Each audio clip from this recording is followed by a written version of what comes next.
I was woken by my alarm at 7 o'clock in the morning. I groaned loudly as I fumbled to turn the annoying sound off. Since I was not quite familiarized with the furniture setup in this room just yet, at last, I had to give up and get out of bed. The alarm was balanced on an unpacked box near the outlet, not within reach of my searching hand. I groaned again. First day of school, first day in the new house. How could I forget? Although my very pleasant dreams about sunny white beaches and the small house my mom and I had lived in might have had something to do with that. It had been 3 years now since I had had to move in with my father, the man I'd never seen before until then. My mind shied away from the reason I had to live with my father. Getting out of bed, I hurriedly dressed in jeans and a black top, adding my mom's silver hanger on top. It was an angel's wing, designed so beautifully that you could see every feather to the very smallest detail. It was one of the few things of her I had left. Almost everything else she'd owned had been sold. My father hadn't cared one bit about any of it. At 15, at the time I had been too unsure of myself and mostly to overcome with grief to do anything about it. Downstairs, I hurriedly made breakfast in the huge fancy kitchen. It was empty and cold. The nanny would be here soon to prepare breakfast for my little brother and to drive him to school after that. After all, one couldn't expect my flashing new young stepmom to take care of him. She had way better things to do, like doing her nails, shopping, and most importantly, screwing around. I didn't get how their relationship worked. My dad was a workaholic and almost never around, but I was sure he knew his new wife was anything but faithful to him. I mean, how could he not miss it? Sometimes the guy was barely out the door when he came home. My father had a very well-paid-for job, but actually, I didn't know exactly what he did. It involved traveling a lot for him, and it had resulted in moving altogether 4 times already in the 3 years since I started living with him. That was very hard on my little brother. He was really shy for an 8-year-old boy. It seemed like every time he'd finally managed to make friends, we had to move. On top of that, no one but the long procession of nannies and me seemed to take any interest in him at all. I hurried down to the garage where I knew a driver would be waiting with the shiny black BMW, ready to drive me and my stepsister to school. Yes, I had a stepsister, the daughter of my stepmother from her former marriage. The two of them were so alike, both in character and looks. Although Jennifer's long blonde hair was real, unlike her mother who dyed it, the reason I hadn't run into her yet was because she always took her own sweet time getting ready, especially on the first day of school. Jennifer loved first days of school. She didn't mind moving either. She claimed that after a year she was sick and tired of all the boys anyway and looked forward to some new treats. I shivered at that thought, even though I knew that was her true thought. She always managed to make herself the most popular girl in school in a matter of hours, and then proceeded to work her way around all the hot guys in the next year. At our last school, it didn't even take her an entire year. And that was not for lack of hot guys. I knew because Jennifer loved to gloat about all her conquests to me. So after our first day, I was always forced to ride with Jennifer, something she hated almost as much as I did. If I had gotten on her bad side, which was often, it meant I had to walk or catch the bus. It was getting late and I fidgeted in the leather seat. I sat in the back because I knew Jennifer would give a fit if she didn't get shotgun. That had happened last year and we'd nearly been late because of it. "Don't worry, miss, we'll be right on time," said the driver suddenly. He was new, that's why he didn't know my name. I blushed when I realized I hadn't even looked at him or said hello when I got into the car. Looking up, I met a pair of arresting blue eyes and a slightly tanned face. Messy blonde hair framed his features in soft curls, and I realized with a start that he was at the most 25 years old and stunningly handsome. Oh, I know, Jennifer doesn't want to be late on her first day. I just hate waiting. Don't get why it takes her so long to get ready. She's mostly plastic anyway. The words rushed from my mouth and shocked, I slapped my hand over it. Treacherous voice. The driver laughed in a very masculine tone. Don't you know? Barbies need to get their daily dose of admiring themselves in the mirror. I smiled back at him hesitantly. He was nice. Too bad it wouldn't last very long. Either my stepmother or sister would sleep with him, or maybe both eventually, and he'd turn to hating me just as much as they did or get fired by my dad. "I'm Brittany," I introduced myself to him, sticking my hand out to him in a formal handshake, although it was a bit weird since he was twisted around in the driver's seat to face me. He took my hand and surprised me with a soft kiss on the top instead of shaking it. "My name is Dennis," he said with a smirk. He hurriedly let go off my hand and twisted to the front when Jennifer opened the door to the passenger seat and flung herself in it. She still managed to make that look graceful and sexy, of course. "Chauffeur drive," was all she said though, and by her harsh tone of voice, I knew she hadn't actually looked at the driver yet. Dennis raised his hand to his head in mock salute, even though it looked rather real with the gray cap on his soft blonde curls and the gray uniform. "Yes, ma'am," he said as he pulled out of the garage with ease. I leaned back in my own seat and started counting. I wondered how far I would get until she'd start flirting with Dennis. It couldn't be that long. Sure enough, just as I reached 13, I heard Jennifer purr, "So what's your name, handsome?" I suppressed a groan, but still, I saw Dennis's eyes dart to mine in the rearview mirror. He didn't look pleased at all. It's Dennis William, ma'am," he said politely. Another look in the rearview mirror told me he was anxious and didn't like the way she was running her hands over his arm at all. The look was almost pleading, as if he hoped I would get him out of that mess. Well, that was new. As soon as Jennifer pulled out her seduction skills, everyone always fell for her, sooner or later, and usually sooner. I shrugged at him, indicating that I was used to this, but I still said, "Hey Jennifer, you looking forward to school? Think there will be lots of hot guys?" I was sure that was the only topic that would get her mind off seducing poor Dennis. It worked because she chirped happily, "Oh yeah, can't wait to see." I tuned out the rest of what she was saying, having already heard it a few times in the past few days. I smirked at Dennis, mouthing, "You owe me." He nodded though, obviously relieved. When we reached the school, I looked the building over carefully. It was red brick and sprawled out wide, trees scattered around it. In golden letters above the entrance it said, "West Town High." Behind the school building I could see a large forest spreading out. The parking lot was filled with people milling about, admiring cars, chatting about their holidays after the summer break, in general, catching up with friends. Dennis drove the expensive BMW all the way up to the entrance and with a look at Jennifer, hurriedly got out to run around the car and open her door. Everyone was staring at the car, obviously wondering who would have a chauffeur bringing them to school. Exactly like Jennifer wanted it. When Dennis opened her door, she glided out gracefully, like a superstar getting out and onto the red carpet. I shook my head wonderingly. It was no wonder she was popular on the first day of school, especially not clad as she was in a dark red summer dress that ended mid-thigh, exposing the long, smooth length of her legs. She waved her long, blonde locks over her shoulders as she reveled in the attention she was getting. In a rush, everyone that mattered was surrounding her. The guys offering to carry her bags and show her around, asking for her name and her number. Girls giving her fake hugs of welcome and air kisses as they offered her their own names and all the latest gossip. The crowd was already moving away with Jennifer from the car. She always did that to make sure no one would notice my arrival. She didn't do well sharing attention. I was startled when Dennis popped his head in through my door. "You getting out, hun?" he asked with a warm smile. His blue eyes sparkled in amusement. I nodded. "Yeah, just giving the queen some time to get all their attention. Don't need them to notice me." He cocked his head to the side in question as he helped me get out of the car. "Why?" He looked really adorable when he did that. "Don't really like attention," I muttered at him as I straightened. Nobody was looking at us now. Everyone was focused on Jennifer, except maybe that geeky girl on that bench and those gothic-looking girls a little further down next to a car. "Thanks for diverting her attention earlier, by the way," Dennis said as he made his way around back to the driver's side.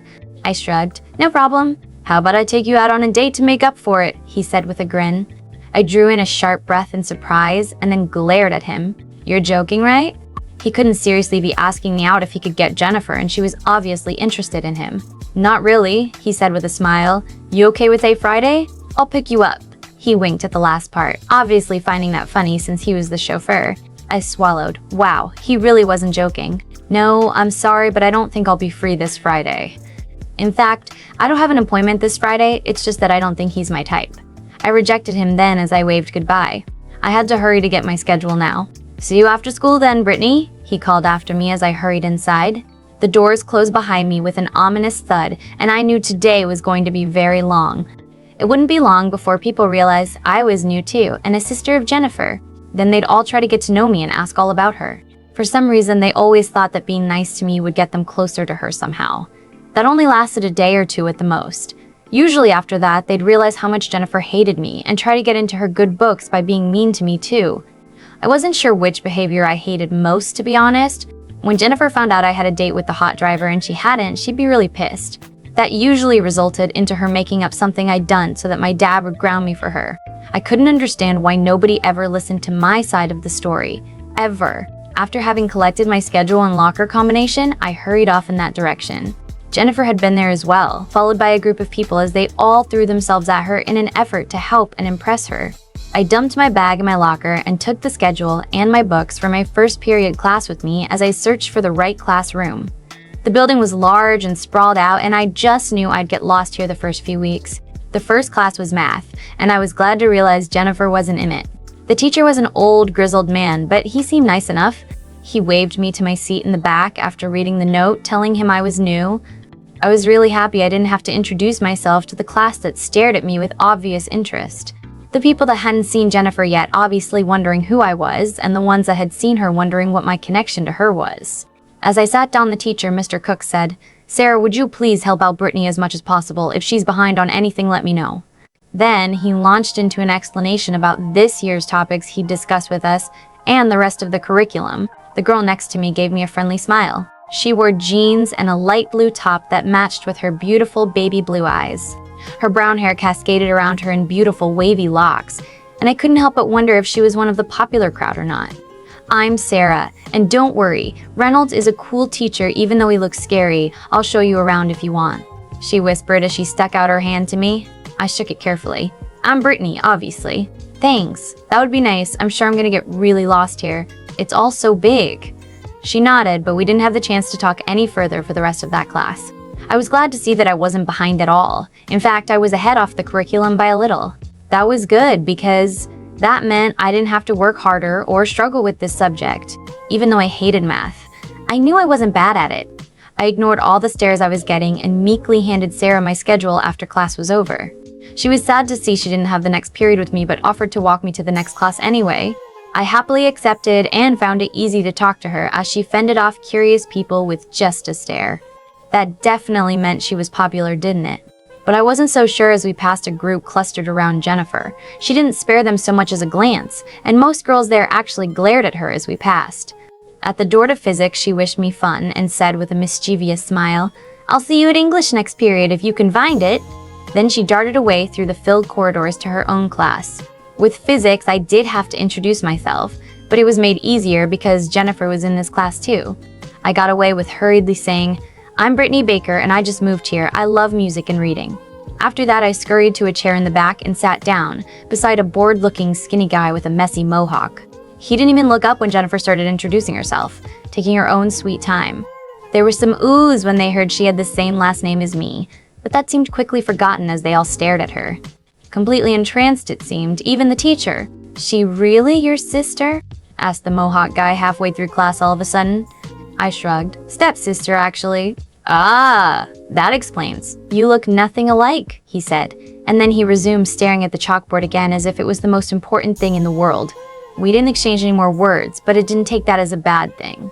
After all, he was the only one of the guys in there that didn't stare at Jennifer.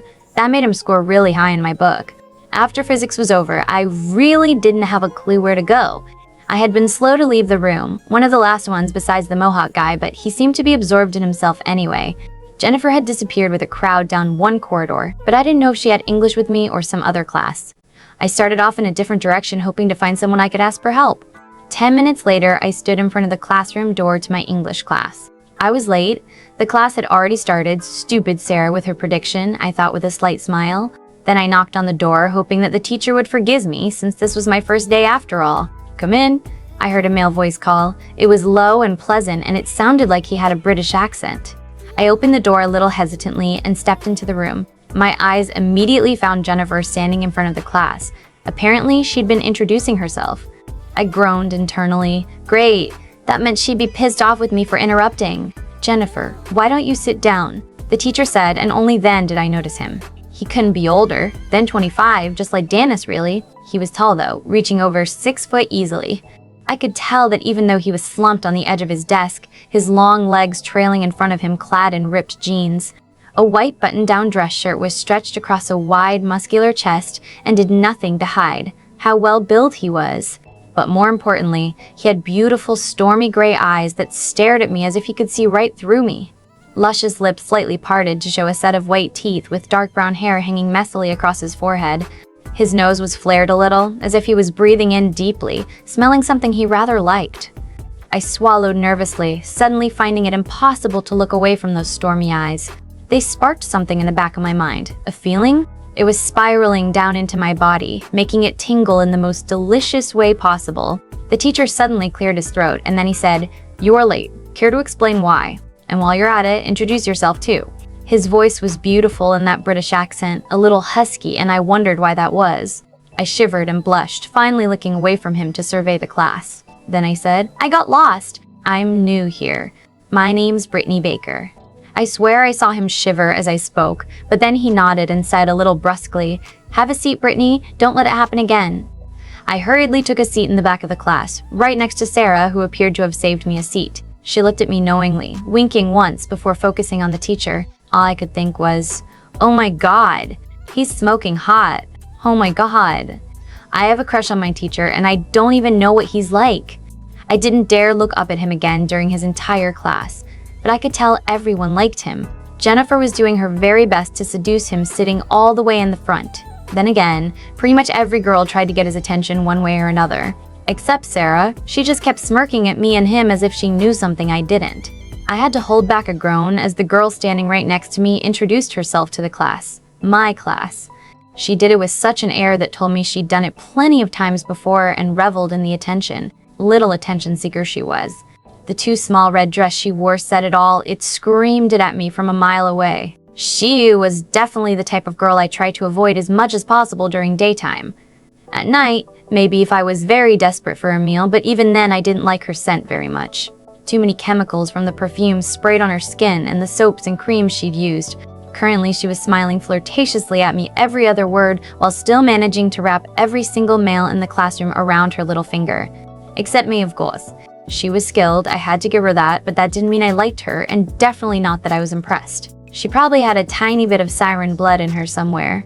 The heritage unknown to her, but she deftly took advantage of it. A knock on the door made me smile, finally an excuse to get that Jennifer away from me. "Come in," I called, groaning internally when I heard the girl population in my class sigh collectively at my words. Damned accent. I should have just gone for the American accent, even though I hated it with a passion. The door opened and someone stepped into the room. I couldn't see who, seated on the edge of my desk behind Jennifer as I was, but a delicious scent assaulted my nostrils. Jennifer stiffened, and I was sure she was glaring at whoever it was, her shoulders tensed, like an angry cat. "Why don't you sit down, Jennifer?" I said smoothly, gesturing towards a seat as I spoke. Jennifer whirled around to me, her blue eyes sparkling, a pout on her full lips. I suspected she thought it looked seductive, but it didn't do anything for me. Disappointment flew across her features, but she masked it quickly, sauntering to a chair in the front, swaying with her hips in such a way that I briefly wondered how she managed to walk at all. It just didn't look natural to me. Still, the boys in the room seemed to like it, all eyes glued to her. I turned to face the newcomer and then wished that I didn't. I must have looked like a fool, my mouth falling open just so I could taste her scent better. It was her that I'd smelled before, so delicious that it was almost mouth-watering. Except that the thought alone of biting her for food felt repulsive. A different kind of delicious. She was small, but her legs were long and clad in very snug black jeans, small feet encased in black, worn-looking all-stars. She wore a black sleeveless shirt and a silver necklace, but I couldn't see what exactly. She had her arms crossed in front of her, clutching books to her chest as if she thought she could hide behind them. Her skin was golden, like the sun itself was captured behind it. She seemed to almost glow with it, and I felt such a strong urge to reach out and touch her, to run my hand across that perfect skin, to make her moan my name. I had to clutch the desk tightly to keep myself from actually doing so. She had long auburn hair, cascading around her in wide natural curls, more evidence that the sun lived inside her. Her eyes were a golden brown color, and I realized that both summer and autumn were seasons that described how beautiful she looked. She had literally taken my breath away. I had to force myself to restart the unnecessary motion of breathing. I couldn't go around scaring the kids here. Her eyes were just so amazing that I felt like I would never be able to look away. The longer I looked, the more they seemed like endless pools of molten gold, shining with such allure, pulling me in and telling me they would never let me go. The tingling spreading through my body along with the lust uncurling in the pit of my stomach like an angry beast woke me up. "You are late. Care to explain why? And while you're at it, introduce yourself too." I wanted to snap at her for making me lose my cool, but my voice came out husky and strained. I knew what it meant and it scared me. "I got lost. I'm new here. My name's Brittany Baker." Her voice was like nothing I'd heard before, so melodic and sweet that it sent a shiver down my spine. I hope nobody saw that.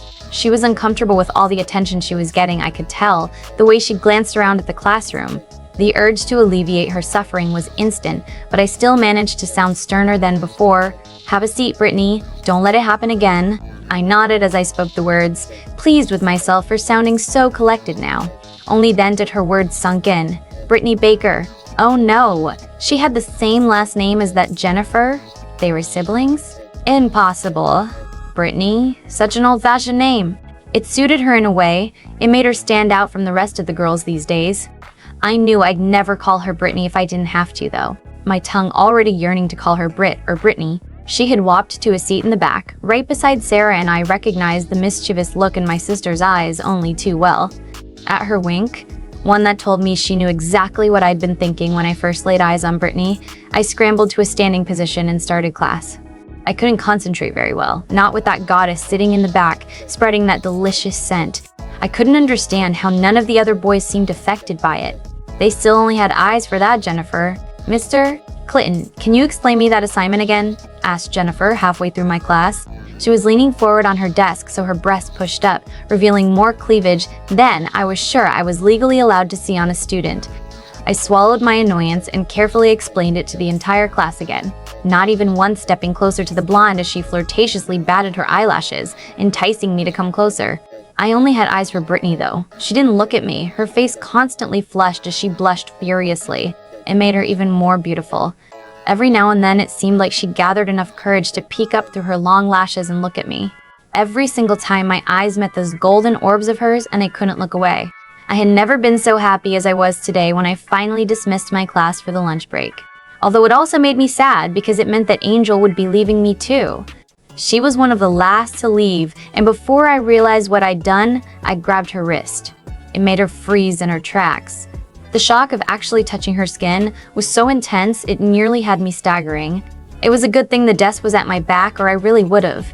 Lust slammed into me as if the floodgates had been opened. I was almost instantly hard and craving for her body, my eyes surely darkening to black. I knew I had to look away from her golden orbs, but it seemed an impossible task. My mouth felt parched. I wondered what her kiss would taste like. She was trembling, her eyes wide, her mouth slightly open to show me the tempting moistness inside. Oh damn, all 7 hells. Someone stop me before I really do kiss her right here on the spot. "Mr. Clitton?" Sarah's voice interrupted us just at that moment. Bless my sister. I let go off Brittany's wrist instantly, stepping back a little. "Don't be late again. Next time we'll land you a detention." Oh, why did I say that? I sounded so harsh and gruff she was going to hate me for sure. Her eyes had widened further at my words, and I could tell she was shocked. I hurried to ease her mind. "Don't worry, I'm sure you won't get lost a second time." I added a wink for good measure, to show her I wasn't all that serious. She nodded slowly, her mouth closing with a snap, as if she only now realized it had been open. "It won't happen again, I promise, Mr. Clitton," she said with her melodic voice. Then she hurriedly sped from the room. "You are in deep shit, brother," was all Sarah said to me as she followed the angel. She cast me one look over her shoulder that told me we were going to have a very long talk on the way home. I wasn't sure I was gonna like it. I wasn't sure I cared though, because all my mind was screaming was, "You found your mate. Your soulmate. Follow her. Get her. Make her yours. Mark her." It took a lot of effort to remain seated on my desk, like I usually did. It took a hell of a lot of effort. My body yearned to go after Brittany just as much as my mind. I really needed to calm down first though. I sat down heavily in my chair. I found my soulmate, and she's a student and I'm her teacher. She's a human and I'm a vampire. All I knew was she's going to be mine. Nisaiwer had my fun, like I Simus, howdy millie, howdy my, I Sima. I Simus-side. I Simus-I will like a tapes, or like a tab, I Simus-I've. Simus, I Simus-Simus, I Simus-I'm, I Simus-I've. It didn't appear like Sarah had much friends, but she didn't care much about that. To my surprise, the only one who joined us at our table was the guy with the mohawk, the one that didn't speak all that much and wasn't interested in Jennifer. He cast me a curious glance and then looked at Sarah, but he didn't utter a word. Sarah introduced him as, "This is Bob. Don't bother trying to get him to talk. He hates talking," She rolled her eyes at the boys' stupidity or something of the like, then compared my schedule to hers, smiling when it turned out we had 2 more classes together. Even more shockingly, Bob peered over my schedule and then said he had the only other class left with me. He cast me a friendly look before saying, "At least you won't be alone in any of your classes now." Sarah winked at me. "Wow, you're being nice, Bob. Since when did that happen?" But the sarcastic comment didn't faze the boy. In fact, he just shrugged and went back to disinterestingly fussing with his food. Wasn't he hungry? I talked with Sarah for the rest of the lunch break until I heard the conversation at the table over getting louder. It was the table Jennifer was sitting at, and she was definitely the center of attention. A large crowd surrounding her. Nothing is impossible. I heard Jennifer scoff. She still did it beautifully, of course. Nothing she did on purpose would ever make her look anything but that. She made sure of it. "He will be mine. By the end of the month, he won't be able to resist," my stepsister continued, twirling a strand of blonde hair around her finger. I wasn't sure who she was talking about, but I had the feeling it was Mr. Clitton, our English teacher. As if to confirm that thought, Jennifer said in response to someone, "No one is able to resist me, girl, not even Mr. Stay." Clitton. Sarah made a choking sound, and one look at her face told me she was trying to hold back a laugh. Shaking her head, the pretty brunette exchanged a look with Bob, intertwining the fingers of her hands in a curious way while nodding in my direction. Bob stiffened and then looked at me, as if seeing me for the first time. Then he nodded slowly, as if he could see what she meant. "Guys?" I asked them wonderingly. "Yo!" "Nothing, hun," Sarah said with a smile. "I just find it so funny that your stepsister thinks she can get our brother to fall for her." "Brother? Is she talking about Mr. Clitton?" I nearly spit out my drink as I stared them. I hadn't even realized Bob and Sarah were siblings. "Mr. Clitton is your brother?" I asked, shocked. Bob nodded, a smile on his lips as Sarah said a little crankily, "Yeah, it really sucks, you know. Your own brother teaching at your school. I never get a date. All the boys are scared of him." That just had to make me laugh, and Bob joined in. "Can't be that bad, Sarah. At least you don't have a stepsister who steals all the boys away." "True," she smiled at me, but her eyes were twinkling as if she knew something I didn't again. Then she said, "I think we're gonna be best friends." The rest of the day passed by in a blur. It was great having either Sarah or Bob around. It meant I didn't get lost again and that the teachers didn't bother me either. Except one class. The rest of my classes were all without Jennifer. I found my thoughts wandering though, and as I doodled through most of my classes, I realized that I'd been drawing the same thing over and over again. A pair of stormy gray eyes. I couldn't be falling for my English teacher. That was wrong. It couldn't be. It was even worse that he was apparently the brother of the 2 people I'd become friends with today. But the tingling sensations I'd felt when I first laid eyes on him, or the shock of electricity going through me when he grabbed my wrist, that was something I'd never experienced before. Or the fact that it was so hard to look away from his eyes once they'd captured mine. He'd been staring at me. I knew he had been. Sarah had definitely noticed something between us. She'd been smirking at her brother and me the whole time. When school was finally over, I waved at Sarah and Bob as they sauntered over to a flashy red car that looked very fast and expensive. They stood waiting next to it, so I knew it belonged to Mr. Clitton. I wasn't surprised. He seemed like the type to like fast cars. Dennis was already there too, waiting with the car, so I made my way over to him, trying my best to ignore the stares and glaring at those who did try to approach me. It seemed like with Sarah and Bob gone, their protection was too. When I reached Dennis, he smiled at me and opened his arms for a hug. It wasn't very professional on his part, but I guessed he saw how harried I felt, offering some comfort. As I hugged him, I felt immediately a little more relaxed, and I smiled at him gratefully. The sudden feeling that someone was glaring at me made me whirl around though, only to meet those stormy gray eyes from all the way across the parking lot. Mr. Clitton was standing right next to his car, his fists clenched. I didn't see Sarah or Bob, so they must have already been in the car. Was my English teacher seriously glaring at me because I'd hugged the driver? Dennis suddenly draped his arm around my waist, the gesture a little defiant as if he was doing it on purpose to vex Mr. Clitton. "Well, that's one teacher who doesn't seem to like you," I heard Dennis say as Mr. Clitton finally turned around and got into his car. He sped off a little recklessly, especially for a teacher. "I was late for his class because I got lost," I offered as an explanation, shrugging out of Dennis's embrace and hurrying into the car. I was glad to be finally out of sight of everyone. I really hated the tension. It took a while before Jennifer showed up, but I didn't mind. It was fun talking to Dennis. He was very easygoing and relaxed. He made me laugh at silly jokes, and I felt really at ease around him. so at ease that I even started to forget about Mr. Clitton and his beautiful stormy gray eyes. When she did show up, she still wasn't alone. There was one boy carrying her backpack. He was cute, but certainly not handsome.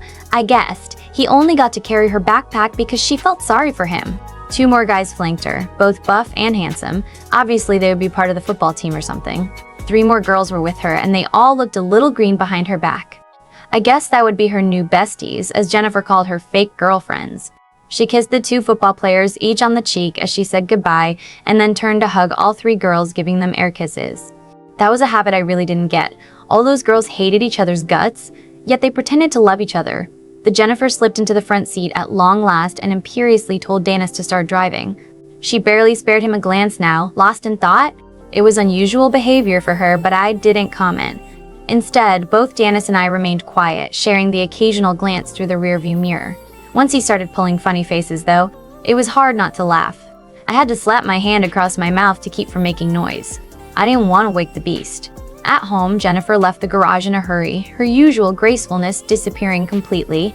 But I took my time, sharing a few more jokes with Danis, most of them about Jennifer. Then I said goodbye and followed my stepsister into the house. I could not believe my day had gone so well, making 2 friends at school and possibly a friend at home as well. Danis was extremely nice and funny. Then I remembered the date I had promised to go on with him. Did he want to be more than friends? Immediately I remembered Mr. Clitton and I felt my cheeks tingle as I blushed. That would never work out. It would be much better if I'd set my eyes on Danis instead, although he was a little old for me too. As I stepped into the house, I heard yelling. It was clear it was Jennifer. She always screeched at the tops of her lungs to her mother if she was upset with something. I wondered what that was. I hoped it had nothing to do with me. Brittany Lee, my little brother squealed as he sped around the corner to hug my leg with a death grip. I couldn't help but smile. Hey, giant, I told him as I affectio Alexly rubbed his head. His golden brown eyes stared up at mine with such intense happiness that I knew he'd had a horrible day. His nanny came around the corner then, an elderly woman with a stern face this time. She looked a little flustered. I guessed it was from having to chase my impulsive, hyperactive little brother. Oh, there you are, Andy, the woman panted as she spotted us. I saw him scrunch up his face as he tugged on my shirt, telling me to get down to his level. As I bent down, he whispered in my ear, I don't like her. She's mean. Of course, he whispered loud enough for the nanny to hear. She scoffed, as if she'd heard it a few times before and didn't believe him. I patted his head. Don't worry, hey, it'll be fine, I promise. I won't let anyone hurt you. I wish someone would look out for me as well, but I knew that was just wishful thinking. As if they'd heard me think it, my stepmom suddenly yelled, Brittany, get over here now. I couldn't help but flinch. I knew Jennifer had been screeching about something I'd done. Sorry, giant, I gotta go. Talk to you later, Kay, I told my little brother, ruffling his dark hair again. Behave, okay? I'll read you a story tonight. Andy nodded his little head, his face scrunched up. Careful, Am. Stephanie is unhappy, he whispered before following his nanny meekly back into the kitchen. I breathed in deeply and followed the sound of my stepmother's voice into the living room. There? Jennifer was staring smugly at me, her arms crossed in front of her. Stephanie, my stepmom was glaring at me. What the hell are you thinking, Brittany? You can't go around flirting with a teacher. I didn't think even you would sink that low. My stepmother screamed as soon as I entered. Oh, so that's what I've done. Jennifer just totally turned that around. The bitch. I didn't do anything, I said. It was a lame defense, but I knew it was useless anyway. Jennifer had fed her mother so many lies by now, and she'd back them up, that anything I said would only make things worse. She continued on a rant, accusing me of all kinds of slutty things I'd apparently done during Mr. Clitton's class. Worst was that she finished with, because it seems I just can't trust you. I'm making sure you get transferred to a different teacher's class. Shocked, I stared at her. You can't do that. I didn't do anything wrong. Jennifer was the one doing all that. Don't you lie to me, Stephanie hissed, slapping me hard across the cheek. Her other hand came up to grab onto my arm tightly, squeezing so hard that her nails dug into my arm, piercing the skin. Go to your room and don't let me see you again, she added as she shoved me towards the staircase. When she let go, she stalked out of the living herself, not checking if I obeyed her or not. Jennifer smirked at me triumphantly from across the room. He's going to be mine.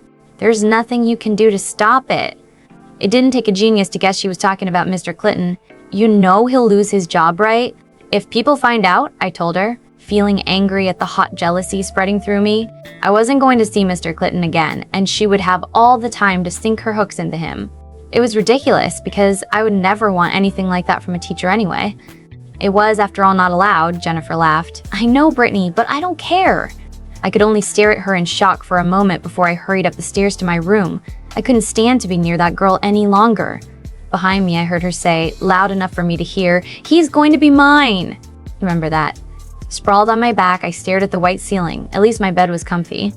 I had finished unpacking all my things and played with Andy for a while. Taking him out of the nanny's hands, she didn't seem to mind, and he definitely didn't. He really didn't like her. It was after dinner, and for me, it had been served up in my room. I was still banned from my stepmother's sight, apparently. I didn't really find that a punishment. I didn't like seeing her either. At 9, exactly, my phone rang. Surprised, I fumbled as I picked up. I wasn't used to being called. I usually didn't have any friends thanks to Jennifer. Of course it was Sarah. "Hey, Brittany." She chirped happily when I finally managed to pick up. "How's it going? Finished unpacking?" The girl hurried to ask. Then suddenly she added, "Oh, Bob says hi and Alexander is glaring. You are glaring." I couldn't help but laugh. Sarah was just so happy and impulsive. A lot like Danis, actually. Only then did I realize that Alexander was probably Mr. Clitton's name. I liked it. It was a little old-fashioned, but it suited him. "Say hi back to them for me, Sarah," I told my friends, still smiling.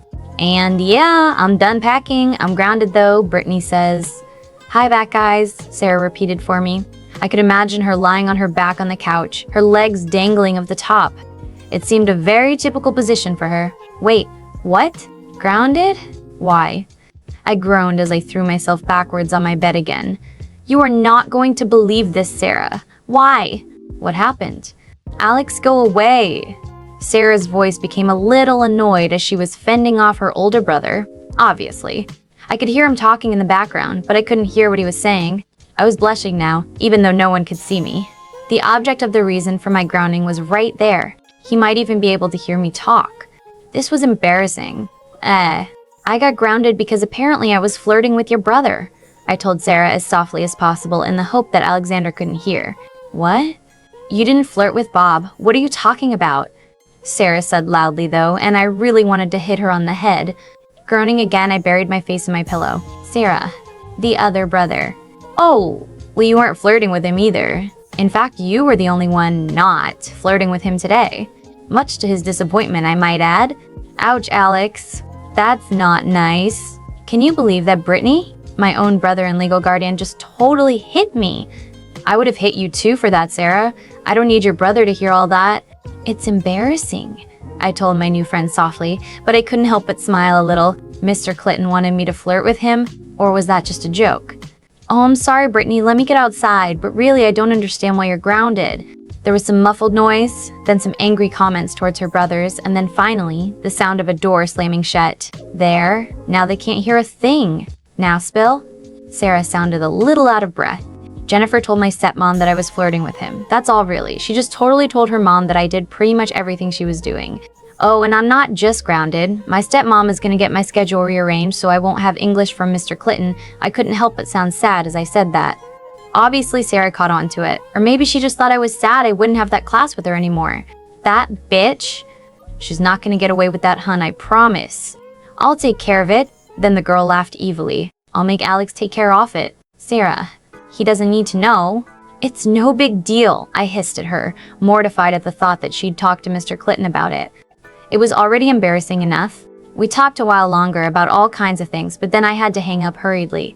My stepmom was coming up the stairs, or maybe it was Jennifer. One or the other, because I could hear the clicking of heels. Shortly after I'd hung up and stuffed my phone underneath my pillow, my door swung open. It was my stepmother. She was smiling smugly. "You can pick up your new schedule tomorrow morning. Don't let me hear any more about this. Got it?" She slammed the door shut on her way out, swaying her hips as if a man was watching her. Maybe there was. You never knew when she took a date home with her. After all, my dad was already away on business again. The Dith, the most of our driders, and the Injur Vort. Despite the fact that it was still nice weather, Stephanie's long nails and bruising grip from the night before had left a dark bruise on my left arm, including a few gauges where her nails had cut the skin. At least you couldn't really see where she hit me in the face. At the most, my right cheek was a little more red than the left. Nothing a little makeup couldn't fix, though. When I came downstairs, my little brother was already in the kitchen, happily eating the pancakes the nanny had made for him. It seemed she'd finally done something right in his book. I smiled at the woman as she handed me a plate of pancakes as well. They were absolutely delicious. I could see why Andy liked her better now. After that, I made my way down to the garage to greet Dennis. He was leaning against the car with a smile on his face. He hugged me good morning enthusiastically. "Hey, beautiful." I shook my head. "Save that one for Jennifer, she'll like it." Shortly after Jennifer arrived, she seemed in a really good mood, and it wasn't hard to guess why. My rearranged schedule, after all, she would have free reign during English now to get Mr. Clitton to fall for her. She was in too good a mood for me to distract her, much to Dennis's dismay, but it was both sickening and entertaining to watch Jennifer flirt with him. When we arrived at school, I waited for Jennifer to get out and gather the crowd around her. I didn't need to get caught up in that. It would probably result in a fight between me and her. She really liked to make fun of me in public. Dennis said goodbye to me when I got out, wishing me good luck facing the day. It felt like I would need it. As soon as I got out of the car, I was tackled into a hug by Sarah. "There you are. You took your own sweet time getting out of that car. You hiding some hot guy in there?" She tried peering through the dark-tinted windows, but apparently didn't see a thing as the car was already speeding away. I laughed. "As a matter of fact, I am." "Dennis, that's the driver. He's pretty cute. But don't ever tell him I said that." Sarah's eyes got the size of tea saucers. "Oh my, I didn't expect that answer." "You dirty girl." For some reason, my skin was tingling, and when I looked up from Sarah's face, I realized it was because Mr. Clitton was standing right next to her now. A scowl on his handsome face that told me he'd heard what I had said. I was immediately blushing. Oh shit, why did I say something like that? That was more Jennifer's thing to say anyway. They're all assuming I was doing something with Dennis now. Dennis and I are just friends, you know? He's the driver. I only see him when he drives us here and when he picks us up. I tried to explain more for Mr. Clitton's benefit than Sarah's. I didn't know why I wanted to make it clear to him that we weren't dating. Mr. Clitton was already brushing past me so he could get inside. I couldn't help but stare after his retreating form. He was so well built, with a perfect butt. "Oh, get a grip on yourself, Brittany." Sarah was smiling as she looked at me, that knowing look in her eyes again. "Come on, hun, let's get inside and find that new schedule of yours." She pulled me with her by my hand, her grip surprisingly hard and strong for her slight build. Bob followed behind us. It seemed as though he followed his little sister everywhere if he could. I could understand that. Sarah was the type that needed watching over to keep her out of trouble. "I hate my stepmom," I told them fervently as we reached the office. "It's not fair. I didn't deal anything, unlike Jennifer." Sarah was nodding. "Don't worry, I told you I fixed it." "You had Alex fix it," corrected Bob from behind us gruffly. But a look over my shoulder told me he was smiling in amusement at his sister. It was obvious they got along great. The lady at the desk handed me my new schedule without looking at us twice, and I scanned it over hurriedly, gasping in surprise when I realized I had not only kept my English period with Mr. Clitton, but swapped my last class of the day from Spanish to biology with Mr. Clitton again. "I have 2 classes with your brother as teacher now?" I asked, utterly surprised. Biology, which before I had Spanish with Mr. Clayton, instead had been completely boring and horrible. But this was worse. "This can't be right. You have to change this. They're going to kill me when they find out," I squeaked, already imagining the explosive reaction from my stepmother and stepsister. It was definitely going to hurt. Why? "It's perfect. That last class is without Jennifer, so she can't tell on you if you do flirt with him. See? Perfect," Sarah exclaimed happily. "Why does he teach both bio and English?" "It doesn't make sense," I exclaimed. "Who's going to kill you, Brittany?" interrupted Bob, his sister. He at least had picked up on my panic now. My stepmom and sister, of course. "They're not gonna like this at all." "Oh, don't be such a wuss. It'll be fine eventually. Come on. We're gonna be late." Sarah waved my complaints away. I was really dreading 3rd period. It would mean I got to see Mr. Clitton again and that I didn't mind. I was almost dying to get another look at him. But it meant Jennifer would realize her scheming hadn't worked as well. As 2nd period with Bob ended, however, I found myself hopelessly lost again. Because I wanted to postpone Jennifer noticing, I still had the same English class I had ducked into another corridor. Stupid, very stupid idea. Now I was running late. Again. When I finally found the right room, the door was already closed and I had to knock. I stood in front of the door for a short moment, hesitating. Maybe I should just skip. No, silly Brittany. You've never skipped a class in your life. I knocked softly, hoping that maybe he didn't hear it. No such luck. His voice was low and sexy as he called, "Come in," just like yesterday. I opened the door and stepped into the room, carefully avoiding looking at anyone, especially Jennifer. It didn't stop me from hearing her gasp sharply and then hiss something angrily at the girl sitting next to her. I kept my eyes on the toes of my Converse though, afraid to look at Mr. Clitton for fear of being unable to look away again. "So, you decided to join us at last. Ms. Baker?" he said in that sexy British accent, his voice husky. I dared glance up at him through my eyelashes to see that he was staring at me like a hungry wolf, those stormy gray eyes darker than they were yesterday. "I'm sorry, Mr. Clitton. I got lost again," I stammered, expecting people to laugh at the reason of my lateness. The fact that it was true didn't make it any better.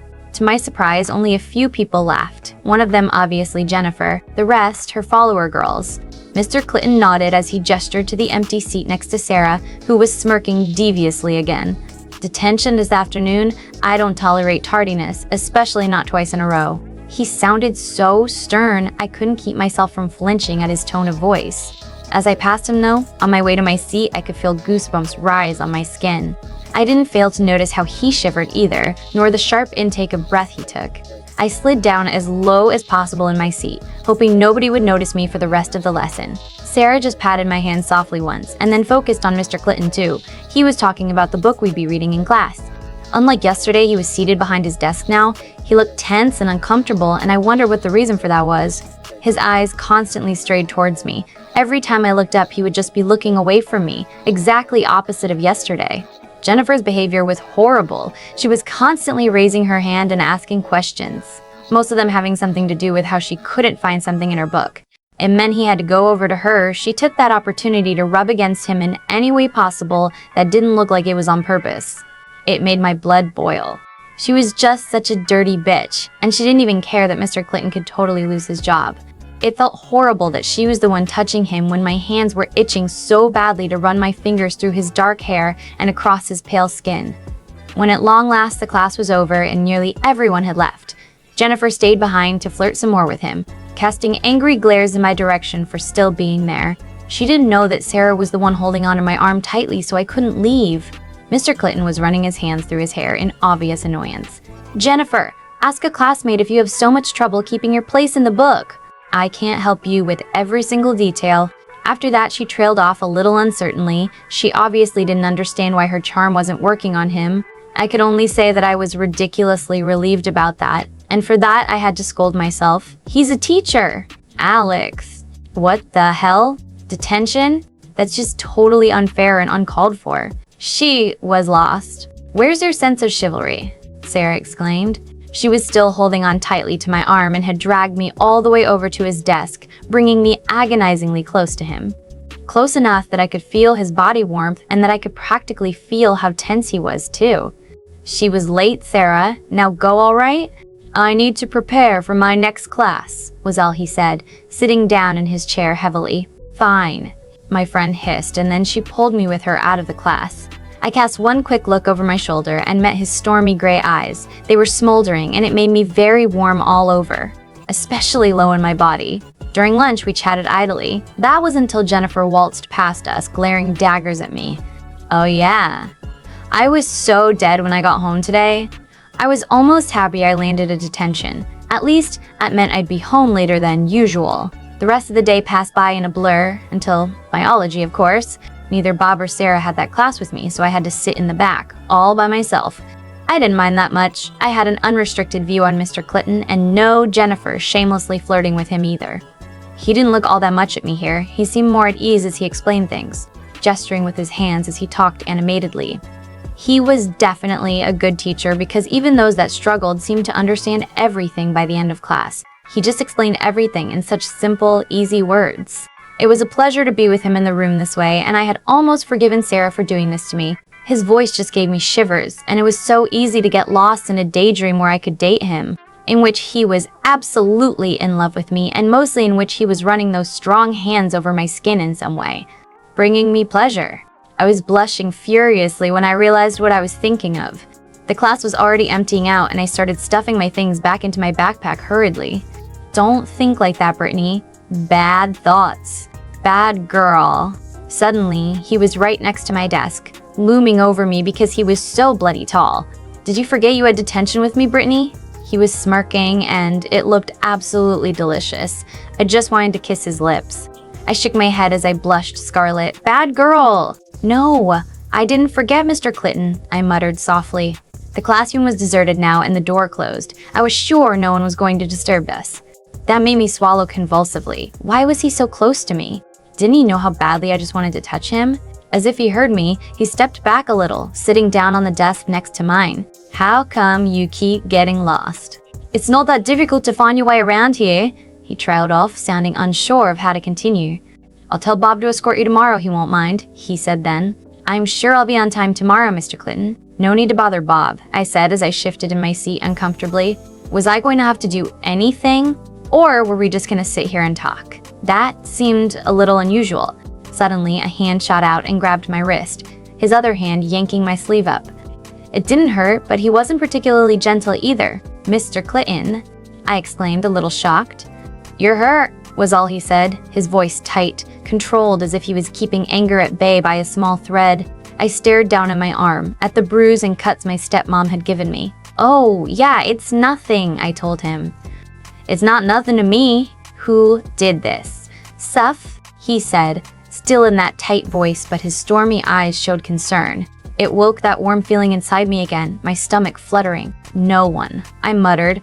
He didn't need to know that this happened plenty of times, always small things of course, but it did happen often enough. Britt, don't lie, he exclaimed, sounding more frustrated than angry now. His left hand was still holding my wrist while his right hand was running over the bruise, checking the cuts, as if to make sure it wasn't too bad. I shivered at both his touch and the use of that unfamiliar nickname. Only Andy occasionally said that, but he shortened my name to so many things. It felt really nice to have him call me that. It's none of your business, Mr. Clitton, I forced out.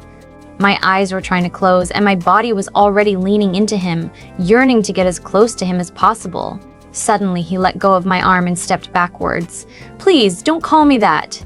I hate it, makes me sound old, just Alexander or Nathan or Alex, he complained, and suddenly he sounded just like a teenager, albeit a very hot, very masculine teenager. Eh? Okay, Alexander, I said slowly, confused by the sudden change of topic. This time, I was sure I didn't imagine it when I saw him shiver. His eyes closed for a second. Good, was all he said, but the words sounded husky. He turned around and walked back to his desk. Take the time to do your homework or something, Britt, I shivered as he uttered that nickname again. Why did he do that? It wasn't proper. Nor was telling me to call him by his first name, Salians Highwells. Stahl ish hast, or sees de sell ish Stahl, I gome Mamie. First he's de sell Fort Roop, Dalians. Danis had come back to pick me up when I was finally allowed to go home. I had finished all my homework by then, and the tension in the classroom was so thick you could have cut it with a knife. It wasn't necessarily bad tension, more like sexual tension, and that was just plain wrong. He couldn't be feeling that too, could he? Oh God, what if he thought I wanted to get into his pants like the rest of the female students? As soon as I got home, I remembered in what trouble I was. Stupid. How could I have forgotten? My stepmother was waiting for me in the living, tapping her heel on the floor, hands on her hips. Jennifer stood just behind her, imitating her mother's stance. But all I had eyes for was the phone Stephanie held in her manicured hand. She had called my father. You're in real trouble, girl, was all Stephanie said, and then she handed me the phone. I took it from her with shaking hands and raised it to my ear slowly. Hello? My voice had a slight tremble in it that I hated with a passion. I didn't want to sound weak, certainly not when talking to him, but fear of what he'd say and do had me shivering in my clothes. The lecture my father gave me through the phone was horrible and long. It wasn't as terrifying as when he was actually in the room with you, but it still left me shaking. It compounded to this: you dirty whore, sleeping with your teacher, sleeping with the principal too, and getting detentions on purpose to fuck the teacher some more. Go to your room, you're not getting dinner and you're not seeing your car for 2 months. You're grounded for a month too. Oh, and not to forget, don't ever disrespect Stephanie or Jennifer ever again. I was to do exactly as they told me at all times. He also reminded me how much I was like my mother, who was a dirty whore too. He couldn't believe how I spat on his generosity and hospitality with my disgusting behavior. After I hung up, I didn't say anything, but simply trudged up the stairs to my room, closing it behind me, and then locking the door. I felt like crying. Nothing was ever fair since my mother died. I only opened the door a little later to let in my little brother. We fell asleep on the big, empty bed together. When Dennis drove us to school that morning, he kept casting me concerned looks, and I knew it was because my eyes were a little red and puffy. It hadn't gone away even with the shower I took. After Jennifer had gotten out of the car, I hurriedly told him, "Sorry, Ely, I can't come on that date. I'm very seriously grounded." Then I got out without waiting for his reply. When Sarah saw me that morning, the first thing she did was hug me, very tightly I might add. It did make me feel a little better, and I couldn't help but smile when Bob joined in on the hug as well. "Don't worry, kiddo. Whatever it is, it will get taken care of eventually," he muttered softly. I nodded and looked up at my two friends. I know. Sometimes it really felt as if Bob was much older than his age. He seemed to speak only when he had something wise to say. But his words did make me feel stronger. One day, I would get my chance. I was 18 after all, and as soon as I finished high school, I'd definitely get my own place and get away from that horrible home. Then I thought of Andy, and I realized I had to do everything in my power to get him away from there. Maybe I could raise him on my own. Most of my classes passed by in a blur again. I paid attention as best as I could, but I was so ahead on most subjects that all I did was doodle and write in my notebook. Then, of course, third period came round and I had to face Mr. Clitton again, Alexander. This time I knew I was still on time, and I couldn't help but smile proudly at him as he sat behind his desk in all his glory. He nodded with a smile, as if finding it amusing that I was so happy I had finally found the classroom on time. Then he frowned, and immediately one of my hands went to my eyes. Were they still a little red from crying? Was that why he was frowning? I decided to ignore it and sat down beside Sarah to talk a little with her before class started. We still had a few minutes. Jennifer waltzed in at the last minute, smiling flirtatiously at Mr. Clitton, and then smirking in satisfaction in my direction. Of course she was happy that I felt miserable. I couldn't care less about being grounded. It was being called a whore, and the fact that my dad had called even my dead mother a whore. I just felt so alone in the world, so unloved. Just to remind myself that at least my mother was watching over me from heaven, I touched the angel wing hanger around my neck. That usually cheered me up a little, but just like last night, it didn't really help. I knew that Andy was very unhappy too. It made everything so much worse. I wanted to see him happy at least, even if I wasn't. I was so lost in thought that I didn't even notice when class finished and people left. I didn't even notice how Sarah had gotten up and left. What shook me from my reverie of dark thoughts was a pair of warm hands as they softly lifted me right out of my chair. Then, before I could protest, I was pressed firmly into a hard chest, a pair of arms wrapping around me tightly. I knew it was Alexander, but it felt so incredibly right to be in his arms that I didn't utter a word. I just leaned in and allowed myself to relax. My skin was warm and tingling, and that feeling in my stomach told me I was falling very rapidly for this young, handsome man. Alexander just held me for a while, his arms holding me close, one of his hands tracing patterns on my back. Neither of us spoke.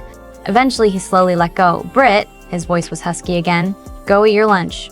I left him in that classroom, seated on the edge of a desk. He was staring ahead of him as if he was lost in thought. I didn't look back as I walked, even though I very badly wanted to go back and curl up in his arms again. Neither Sarah or Bob said a word as I joined them at their table for the last 10 minutes of lunch. I had the feeling they knew what had happened, though. Sarah was smiling again. During all of biology, I stared at the top of my desk. I was afraid to look up at Alexander. I didn't want to see concern or worry reflected in those stormy eyes of his. I didn't want to imagine things that weren't there, and I certainly didn't want to encourage my heart to fall in love even further. It would hurt all the more when reality hit. I couldn't date my teacher. I was one of the first to leave the classroom that day, but he didn't stop me. I could feel his eyes watching me as I left. It felt a little as if I left half of myself behind when I walked out that door. That was just plain silly. I couldn't have fallen that far already. "So I know you're grounded," chirped Sarah when I met her outside school. "What?" "But there's this party on Friday evening. Please tell me you can think of something and come with me." "Fine, I'll try," I muttered. Immediately happy, Sarah jumped up and down and then hugged me tightly. "Awesome sauce." That made Bob snort. "You're so stupid, Sarah." The two of them had reached a black car and they got into it, waving goodbye. Bob was driving, so apparently Alexander had come in his own car. The rest of the day I spent playing with Andy and talking with Sarah on the phone again. It was fun to hear her banter with both her brothers in the background occasionally, although it was mostly with Alexander. I fell asleep that night with Andy by my side again. He didn't like the house. His room gave him nightmares, he told me. The nanny was still not nice according to him as well. She didn't read the bedtime stories the right way.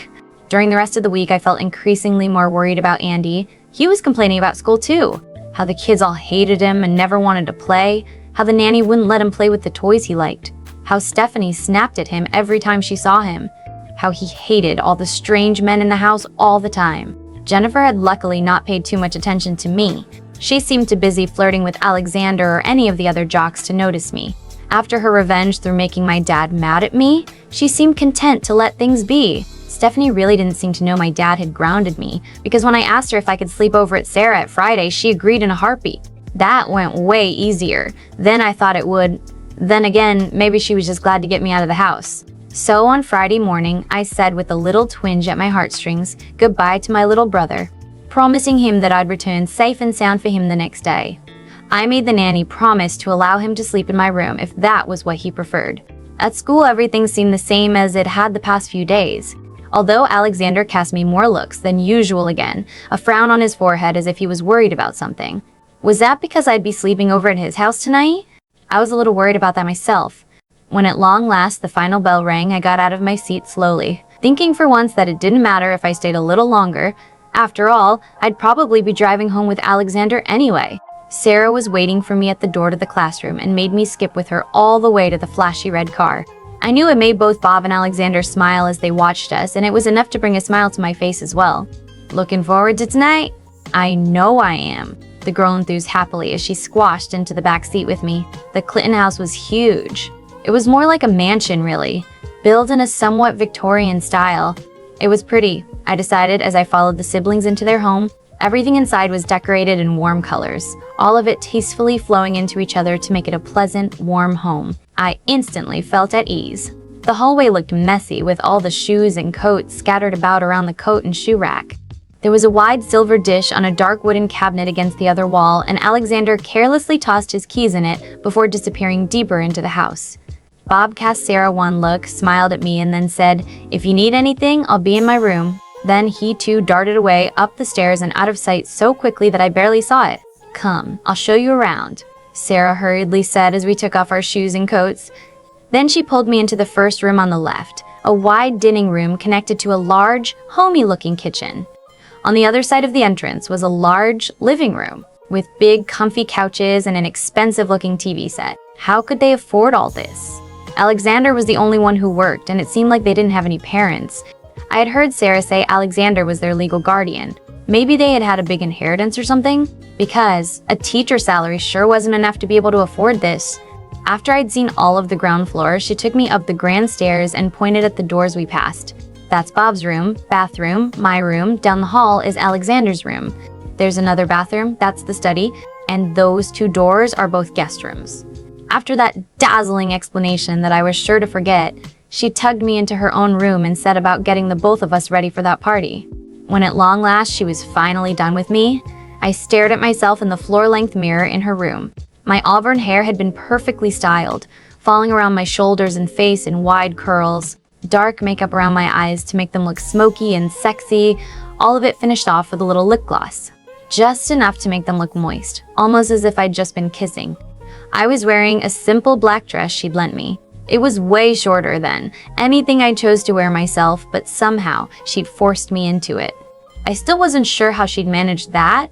It was snug too, showing a little cleavage. The heels she'd somehow shown up with felt strange on my feet. I never wore heels, and I wasn't sure if I'd be able to wear them all evening, let alone walk on them properly.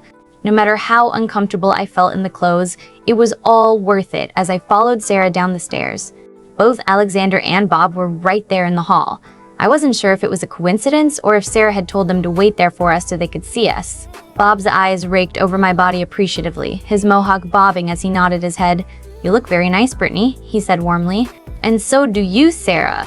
Alexander just stared at me, his eyes following the lines of my body until finally resting on my face, his stormy eyes wide.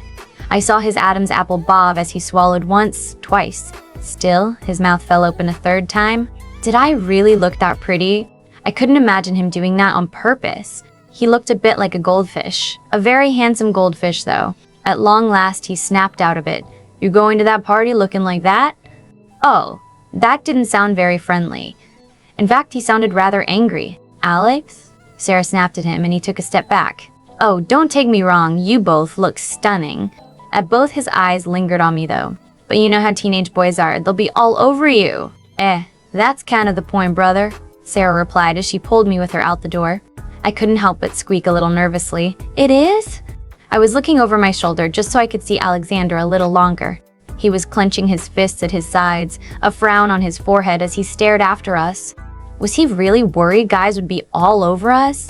Suddenly I was worried about that too. I didn't need that. Didn't want it. Although maybe it was a good way to find a guy my own age to crush on. I couldn't really call what I was feeling already for Alexander a crush though. In the car with Sarah, I took a few deep breaths to relax myself. "Sarah?" "Sarah." "Yes, hon?" my bubbly friend replied. "We're not really going there to hook up with guys, are we? We're just gonna dance and have fun?" I hurried to ask her, just to reassure myself. Sarah laughed. "Of course. I just said that because I know it would annoy him, that's all." I drew in a relieved breath. Phew, that was one thing less to worry about. Now, all I really had to worry about was probably seeing Jennifer at that party. She would definitely rat me out to Stephanie if I did something there that would piss her off. When we reached the house, the party was held and everything was already in full swing. Loud music was pouring out through the brightly lit windows. There were a few people on the front lawn, obviously drunk. The front door was open, so Sarah let us in herself, then confidently pulled me with her through the mass of dancing bodies in the living room. In the kitchen, she handed me a glass and filled it with water from the faucet. Never accept a drink you didn't see being made. Always make sure, know exactly what's in it, okay? "Loads of pervs around here," Sarah advised me. After we both drank some water, she pulled me back to the room full of dancing people. We joined the mass. Dancing with Sarah was really funny. We did it for at least an hour straight. Then we only stopped to get something to drink again. I spotted Jennifer on one of the couches, surrounded by guys hanging from her every word. When I saw her again, she was pressed against a wall with her tongue down some brown-haired boy's throat. Lucky guy. The third time I saw her, she was dancing too, smack in between two guys, grinding them as if no one was watching at all. Dirty, dirty girl. Sarah saw me looking and sympathetically said, "You don't need to see that. Go get some fresh air, hon. You look a little flushed." I nodded in thanks and followed up on her advice, making my way outside into the backyard. There was a pool there and loads of drunk people swimming in it, some not even completely dressed anymore. I stared at it, a little repulsed. "Yeah, some people have no morals," said a guy suddenly from beside me. A little startled, I jumped away from him. He had somehow gotten very close without me noticing. Although, with all the noise, it was still hard hearing what he said. He smiled and held up his hands to show me they were empty. "Didn't mean to scare you. See, I'm unarmed." Then he winked mischievously at me. "I'm Fort, by the way." "I'm Brittany," I replied with a smile of my own. This guy seemed nice enough. He looked a little familiar too. Probably attended Westtown High, just like me. "I know," he said with another wink. "Everyone is talking about you and your sister Brittany." "Oh, I didn't know that. Why were they talking about me?" "They're talking about you because of the people you hang out with." "I guess," answered Fort. Apparently I had spoken that thought out loud. "And also because you're really pretty. You know, you might not have noticed, Brittany, but all the guys in school want you. Just as much as they want your sister." I scoffed. "Yeah, right. They don't want me, Fort." "Well, two as a B, but it's nice of you to say that. If they all wanted me so bad, then why didn't they even spare me a glance? Or why didn't even a single one of them come up to me to talk?" They all followed Jennifer around like meek little lambs. Fort laughed a charming laugh. He was handsome, with brown, short, spiky hair and sparkling dark eyes. I'm sure he would have been exactly the right type for Jennifer. I didn't feel impressed after all. He looked nothing like Alexander. Still, his company was nice. So when he asked if I wanted to go somewhere more quiet, away from all the music, I didn't hesitate to say yes. "Always so hard to talk with the music, you know," Fort was saying. "If we go on like this any longer, I won't have any voice left for tomorrow." I nodded my agreement.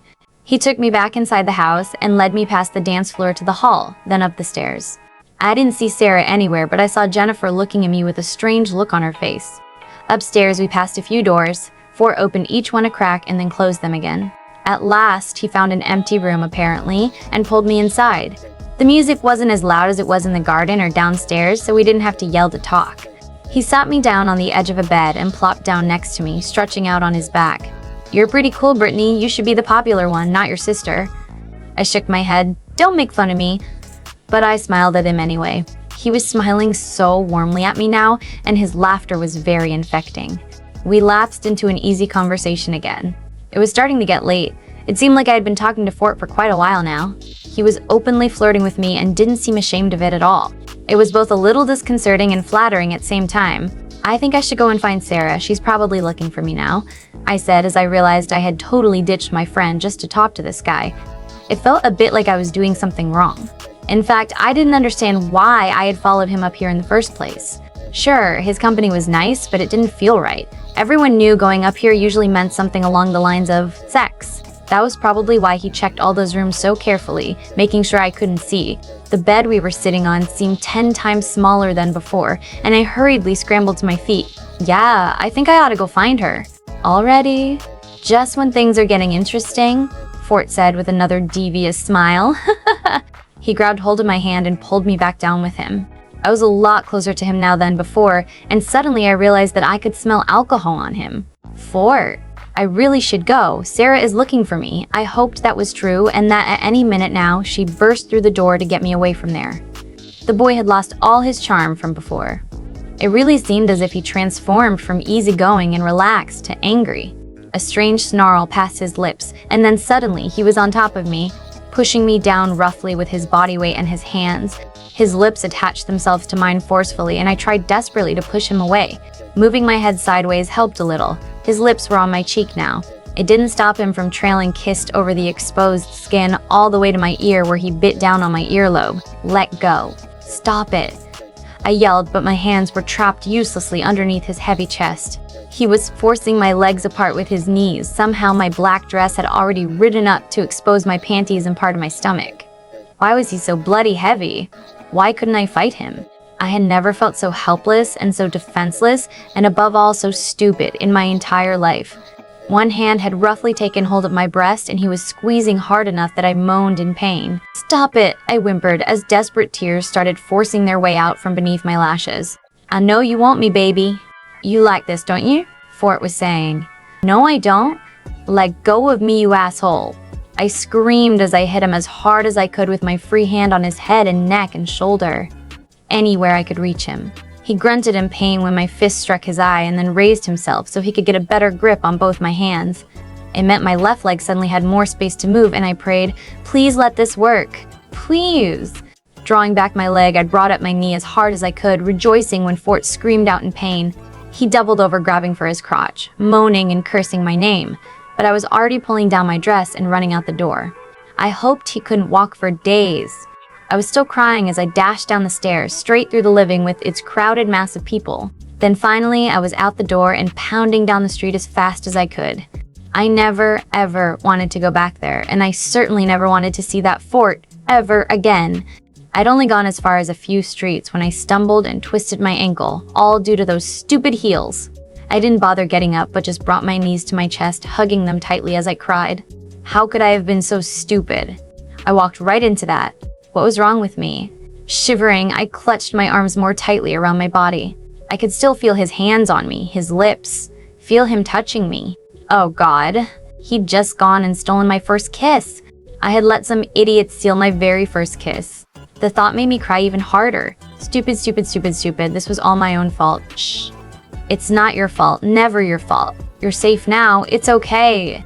I promise you're safe, I'll protect you always. Nobody is going to harm you, a soothing voice with a British accent whispered into my ear. I would recognize that voice out of a million, and I didn't push him away when he wrapped strong, warm arms around me. Easily, he lifted me off the ground, pressing my face into the crook of his neck tightly. Tears were still pouring from my eyes, soaking his shirt, but he didn't let go when I tried pushing away. He was still whispering an endless stream of soothing words, all delivered in that enchanting accent. I had the feeling of motion, but with my face pressed against his neck, I couldn't see anything. Was he taking me somewhere? Focusing on that stream of words for a moment, I realized he was telling me he was taking me home. It was interspersed between all the "you're safe, I'll protect yous." Warmth hit my body and I heard a door close. Then I was shifted in his arms as he sat down, holding me in his lap. Only then did he let go enough so that I could pull my face away from the crook of his neck. I almost didn't. It felt nice to hide there. "Bob, go check on Sarah. I didn't have time for that," Alexander said out loud suddenly.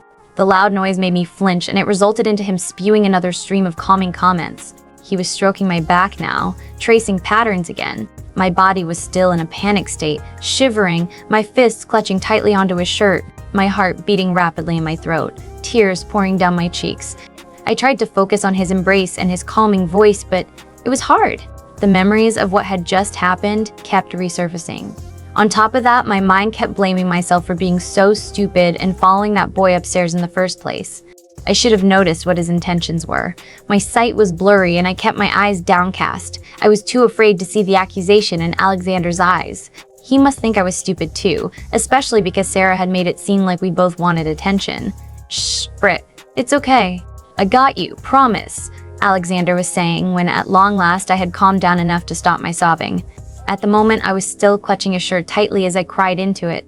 But he could tell I'd calmed down somewhat because he'd stopped whispering and was instead just pressing me tightly to him. It felt a little as if he was afraid to let go. I had this strangest feeling that I wasn't alone in my head, my thoughts slowly filling with warmer, more pleasant things. Like the white beach I used to spend all my days in the summer at. Whatever presence filled my mind, it touched everything with gentle caresses, making me feel loved and safe above all else. Briefly, I wondered if it was my mother, but at that thought, Alexander chuckled softly. It made his chest vibrate against my cheek, and without my consent, a soft moan escaped my lips. The feeling of his chest moving so warmly against me had sent hot tingles through my body. At the sound, Alexander froze underneath me, and then I heard a groan, soft, almost muted, as if he tried to keep it in. "Britt," his voice whispered silkily after a while, "will you tell me what happened?" His voice was very gentle, but it wasn't hard to hear the underlying anger, barely contained. Curled up against him, warm and feeling safe in his arms, I had almost fallen asleep, comforted by that warm caress on my mind. I stiffened, worried the anger in his voice was meant for me. "Shh, it's all right. You don't have to tell me," he said, rubbing my back soothingly. My mind suddenly felt swollen with all the warmth and love. Love? I was sure that was it, although I had no clue if this was coming from Alexander or if I was just imagining things. It wouldn't surprise me if I was, after all that had happened tonight. "He touched me," I croaked, my voice hoarse from crying so much in such a short time. Alexander made the strangest sound I'd ever heard a human make, he growled. Like a real animal would? A predator? I shivered and couldn't stop myself from looking up at his face. He looked angry, his eyes so dark they almost appeared black. That had to be a trick of the light. It wasn't possible for eyes to have that color. But his touch was very soft when he ran his fingertips over my cheek, down to my throat. He let them rest on the pulse there. I swallowed and found myself saying, "He stole my first kiss." My first kiss. Shivering, I added, "He stole everything." I kept saying no. I kept pushing and hitting him. Another growl erupted from Alexander's throat, loud enough to make my ears ring. Definitely not a sound a human should be able to make. It sounded like a lion roaring, yet I wasn't scared. His hand on my waist was almost bruisingly tight, but the other one ran across my shoulders and back, checking for injuries. His nostrils flared as if he was smelling something, and it wasn't something he liked. "Everything?" He forced out, his mouth barely opening, his voice distorted. The British accent was gone, replaced by something that sounded a lot more Irish instead. "Impossible, I would have smelled the..." He trailed off, looking shocked to have spoken those words out loud. Smelled what? He was confusing the hell out of me. "Continue a gramo kwai," he said when the silence stretched. I was simply staring at him. Did I imagine it, or had his eyes really turned back to a much lighter shade? The same stormy gray I'd seen that first day we met. I feel so stupid. He seemed nice, and I wanted to get my mind off things. I shivered when I could only just refrain myself from saying you instead of things. It was becoming harder every minute not to pay attention to the fact that I was sitting in his lap, being held by his arms. We just talked for at least an hour. I didn't think any of it when he asked me to go somewhere quiet. I trailed off again, looking away from his face as shame colored my cheeks. I was such an idiot. Alexander was still tense, but again I felt a caress across my mind. It told me not to doubt myself. I had been naive, not stupid. Sarah should have warned you. She knew you'd never been to such a party before, Alexander said out loud, adding on to the caress in my head. Sarah shouldn't have to babysit me. We're both 18, I said defensively. I suddenly felt the urge to let him know clearly that I was an adult too. When he chuckled, his chest vibrated against me. I had to bite down hard on my tongue to keep from moaning again. Flushing with embarrassment, I had bit hard enough for the coppery taste of blood to spread through my mouth. I wanted to leave. He just jumped on me. He stole my first kiss. It was supposed to be special, not like that. The words tumbled from my mouth to hide what I was feeling. His vile taste on my lips and his hands on my body as I remembered were enough to forget all about my embarrassment. Alexander ran a hand over my back, all the way up to clasp around the back of my neck. You'll receive plenty of special kisses in the future, Britt, that I promise. All my fear, disgust, self-loathing, and anger towards Fort drained away at those words. It felt as if he meant to be the one to give them to me too. His accent as he spoke still sounded more Irish than British, and briefly, I wondered where he really came from. You don't get it, I exclaimed then. I'm a girl. We have all these romantic images about how that first kiss should be. I bet you don't even remember, but I will, for the rest of my life. Shocked at my own outburst, I stared at him, searching for a sign that told me I hadn't offended him. His eyes had darkened again to an almost unnatural black, but he seemed otherwise relaxed now. I realized he wasn't staring at my eyes, but at my lips. Horrified, I realized my mouth was still hanging open. Before I could close it though, that hand on my neck pulled me towards him as he leaned in, our mouths connecting. His kiss was very soft and gentle, completely opposite to my experience with Fort. Everything seemed to be on fire, my toes curling in those damned heels, electricity sizzling my nerves. It was the best feeling ever. It felt like coming home, like being loved, and most of all, it felt like finally being whole. When we finally pulled apart, I was panting. His breathing seemed to be all right, but his eyes were still dark and now they were glazed over. With a gentle hand, he carefully smoothed my hair away from my face. There, now I stole your second kiss, he whispered rather huskily. Only then did it sink in that I'd been kissing my teacher, and that sitting in his lap was highly inappropriate, no matter how young and handsome he was. Kissing him had been the most amazing thing I'd ever done, and it was wrong. How could something that felt so right be wrong? Still, I scrambled to my feet and smoothed down my dress hurriedly. He followed my every move with hungry eyes. I should, shower and go to bed. My own voice sounded anything but steady. Of course, was all Alexander said as he smoothly flowed to his feet. Without another word, he took my hand and pulled me with him towards the stairs, guiding me to the bathroom upstairs. At the door to it, he left me with a few clean towels. Just as I was about to enter, so I could at long last calm my rapid beating heart, he called out, "How did you get away?" "I kicked him where the sun don't shine," I said, offering him a hesitant smile. Was he hurt that I ran away from him after his kiss? Despite the fact that I'd obviously kissed him back, the look on his face could only be described as proud though. Was he seriously proud I kicked that guy? I undressed hurriedly and got into the shower without looking at myself in the mirror. I didn't need to see the bruises to know they were there. I turned the water to scalding hot, needing to feel it burn my skin just the slightest bit so I could erase the sensory memories of my ordeal with Fort. I stood under the hot water spray for at least an hour, but I still didn't feel like myself when I stepped onto the cold tile floor. I felt dirty even though I'd never been this clean. I felt vulnerable, naked, so I quickly dried off and slipped into my PJs, loose sweats, and a too large shirt. Even dressed, I still felt vulnerable and lonely, but I didn't dare go find Alexander to keep me company. Instead, I went to the guest room Sarah had prepared for me earlier that day. The room was large and white, but the curtains were heavy. The large bed in the middle looked like a giant ice cube. I curled up in the middle of it and piled the blankets high up around me. It was cold and I felt exhausted from all the stress. Pretty soon, I was shaking again. I felt like crying because I was still angry at myself for falling into Fort's trap so blindly. Before the tears could fall, I felt that presence in my mind again. It seemed as if I could almost hear a strange lullaby in my head, the melody soft and beautiful. The words, if there were any, were in a strange language I couldn't understand. It had that Irish sound to it though. I fell asleep thinking of soft drizzling rain, rugged yet beautiful green nature, and Alexander's kiss. All of it was saturated with a warm feeling of love and complete acceptance. Faintly in the background, I heard the voices of Sarah and Alexander talking. Alexander sounded very angry. The touch on my mind was suddenly gone, but I was so relaxed that I fell asleep very shortly after that. I woke up panting as if someone had been holding me underwater while I struggled to get air into my lungs. Shaking all over, I remembered only too clearly what my nightmare had been about. Fort. Only he wasn't really Fort, because somehow halfway through reliving my memory of the night, he changed into a snarling wolf, bigger and more menacing than any wolf I'd ever seen. He'd been drooling all over me as he opened his mouth with rows of gleaming white sharp teeth, ready to tear my throat out. Then out of nowhere, such as only happened in dreams, Alexander had appeared, flinging the wolf off me, attacking it with his bare hands.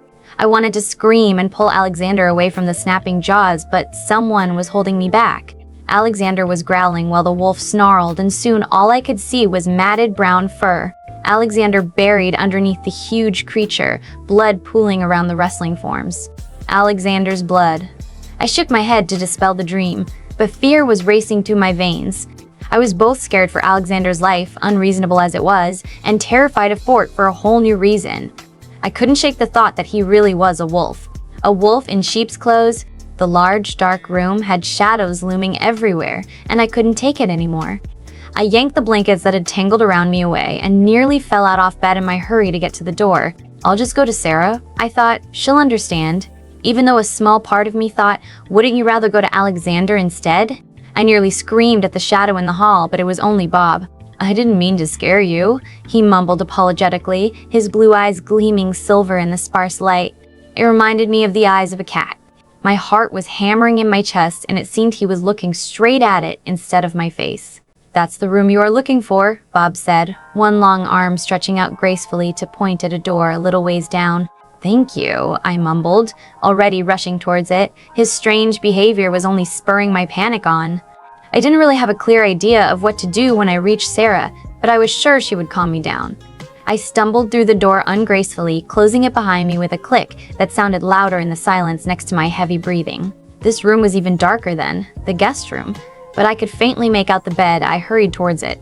I was lucky there was nothing in my path. Are you awake? I asked softly, trying desperately to calm my breathing and heartbeat. Sarah didn't need to know how shaken I was. Of course I glamo growy. What's wrong? The suave voice that spoke from the dark was distinctly male, and I knew from the furious blush and the tingling spreading over my body that it was Alexander. Oh, Bob sent me to the wrong room. My tongue stuck to the roof of my mouth, making it hard for me to speak. Suddenly, a loud bang echoed through the house. It had me nearly jumping out of my skin. Nightmare, I squeaked, the shock helping me speak. I was chanting in my head, please don't send me away. I don't want to be alone. Please. A warm hand gently grabbed mine and pulled me closer to the bed. Rustling told me he pulled back the blanket. Call me here then. He quickly pulled me into the bed with him, although memories of my ordeal and the dream had me rushing into his arms as soon as the words left his mouth. My haste causing me to fall down rather than lay down. The blanket was deliciously warm, and so was his body as I buried my face in his chest. He wrapped his arms around me tightly so that there was hardly any space between us. Even through my panic, I could feel he wasn't wearing a shirt. Don't worry, I'll protect you. I'd never send you away, he whispered softly in my ear, his warm breath blowing across my face. Go to sleep. Agramo choi. I resisted the silly urge to run my hands over his skin to check if he wasn't hurt. It was just a dream. There was no such thing as Fort changing into a wolf and killing Alexander. A feather-light touch on my mind. Just the strong sense of love this time steadied my heartbeat. Alexander softly started humming, a lullaby. The melody familiar, although I recognized no words. The steady movement of his chest going up and down as he breathed right underneath my head was very comforting. The panic of mere moments before seemed but a faint memory, and soon I was asleep again. That was a little more tricky because I couldn't just push him away and I couldn't put too much weight on his chest. That would surely wake him. What are you doing? His husky voice made me freeze in my movements. So much for not waking him up. Blushing crimson, I darted my eyes towards his face. He looked like a god with his hands folded beneath his head, his dark hair all messy from sleeping, his eyes hooded as he smirked at me, revealing a set of straight white teeth. Getting up? I said softly. My voice sounded normal for once. Why? he said, a frown creasing his forehead shortly. He moved his arms again, wrapping them around my waist as if to physically keep me from getting up. I shook my head, trying to break eye contact, but his stormy eyes seemed to draw me in. Up close, I could see the darker flecks like gold floating in them, mixed in with lighter shades of gray and soft streaks of violet. "Because it's time to get up," I muttered. "It's 7 a.m. on a Saturday, grammokoi," he said, raising one eyebrow questioningly. His accent was thickly Irish now, almost as if he wasn't bothering to talk properly. The accent was so thick that I couldn't even make out the last words, although that almost sounded more like a foreign language. I quickly looked to the beside table where an old-fashioned analog alarm stood. Shit, he wasn't kidding. It really was 7 a.m. Oh, I thought it was later. Surely Sarah wouldn't be up until at least 10. I could stay a little longer. "Good," Alexander said, as if I'd spoken the last words out loud. He was tightening his arms around me, his head dipping forward into my hair where he breathed in deeply. Then he relaxed backwards into the pillows again. Thick waves of contentment and happiness rolling off him. Was he really so happy to hold me like this? To wake up with me? We lay quietly for a while, but I wasn't tired anymore. Alexander's breathing was very deep and even, but every time I moved, he'd shift his arms to make sure I was comfortable. Every now and then, he'd be softly stroking my back or play with a strand of hair. "Alexander." "Oh!" While we were like this, he probably wouldn't mind answering a few questions for me. I was dying to find out what was up with his accents. I couldn't believe he really had two. "Yes, agahamakoi," he replied. I could hear it clearly now. The last words were definitely a different language. "Where are you really from?" I asked, daring to look up to his face again. I wanted to see to make sure I didn't miss anything. I wanted to know if he was honest with me. It seemed like the Irish accent was something he hid. His face was very open, though. He looked pleased, in fact. "Ireland, we all are," he replied, smiling fondly as if remembering pleasant things. "Then why do you talk with a British accent at school? And if Bob and Sarah are Irish too, then why do they talk American?" The questions tumbled from my lips now that my curiosity was getting the chance. He chuckled, his chest vibrating like last night, but I was so focused on his face that the wave of pleasure that ran through me went unnoticed enough. I wriggled around a bit though, my skin feeling as if I'd just been tickled. I really don't like the sound of American. Don't ask me why.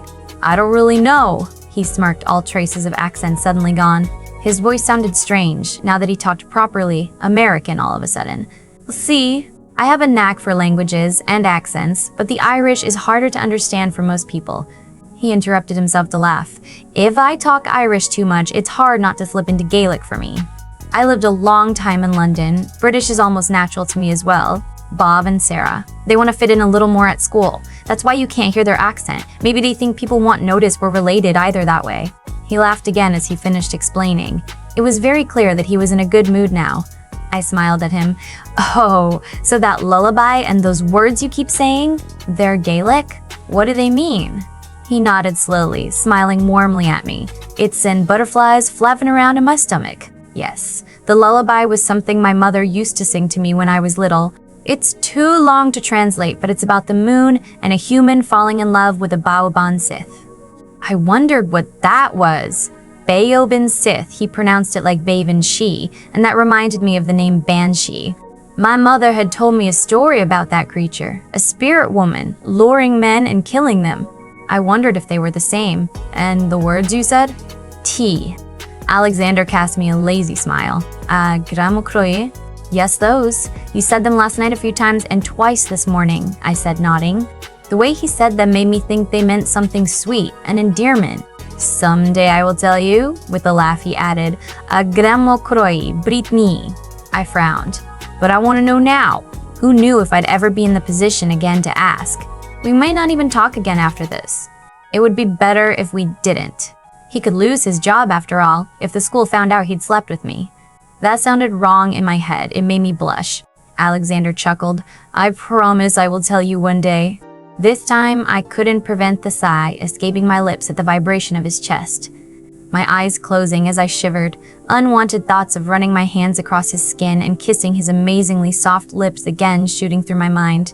It didn't help that he suddenly ran his hands over my shoulders down to my waist, his fingertips skimming across the exposed skin at the bottom, where my shirt had ridden up just a little. "Any more questions?"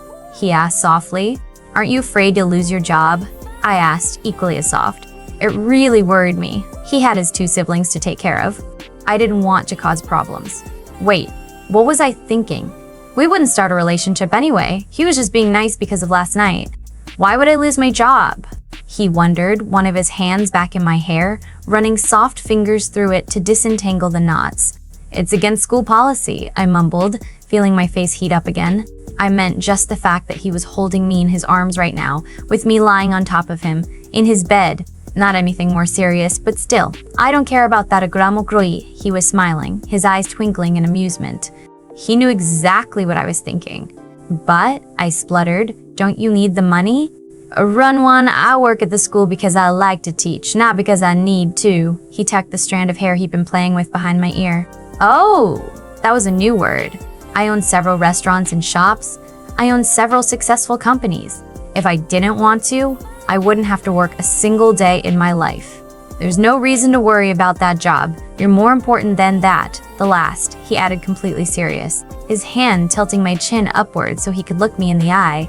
Flustered, I said, will you at least tell me what a ruin means? I knew I screwed up on the pronunciation.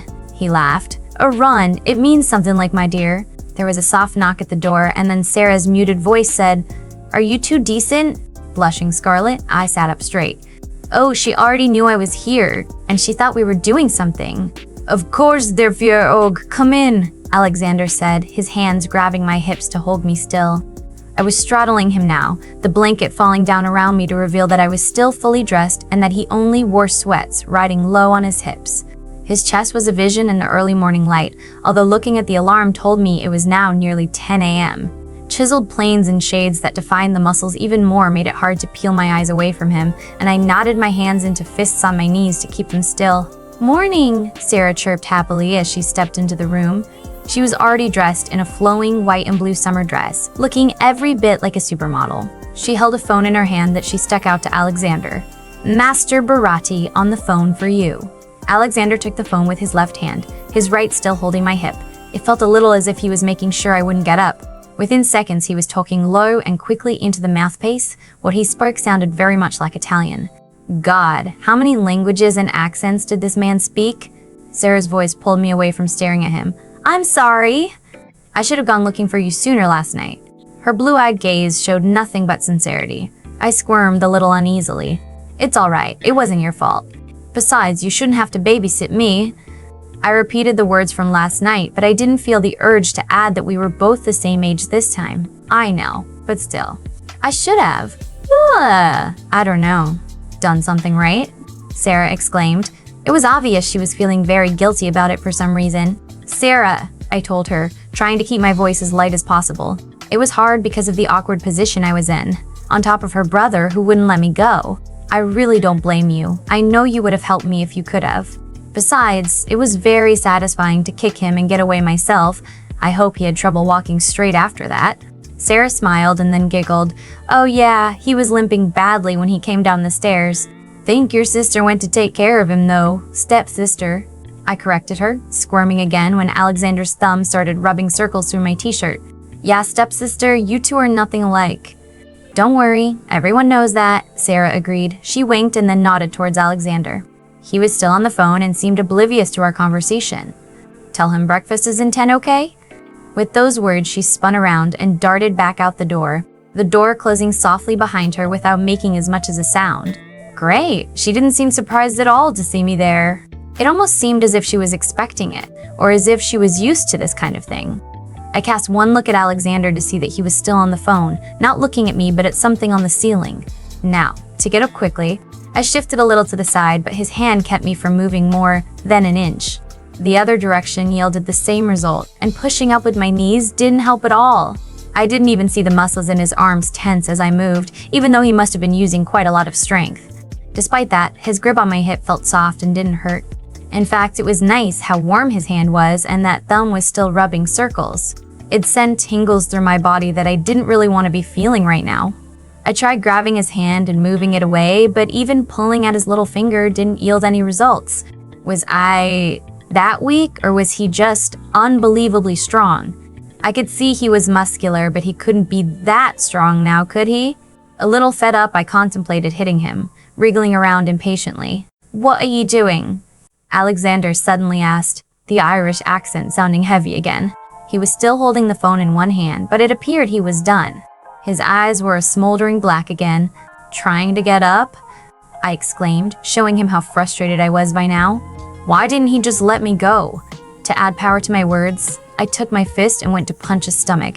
I seriously doubted it would hurt him, but it could at least help vent some of my frustration. Before I could hit him, though, he caught my fist in his hand, the phone suddenly precariously balancing on the nightstand.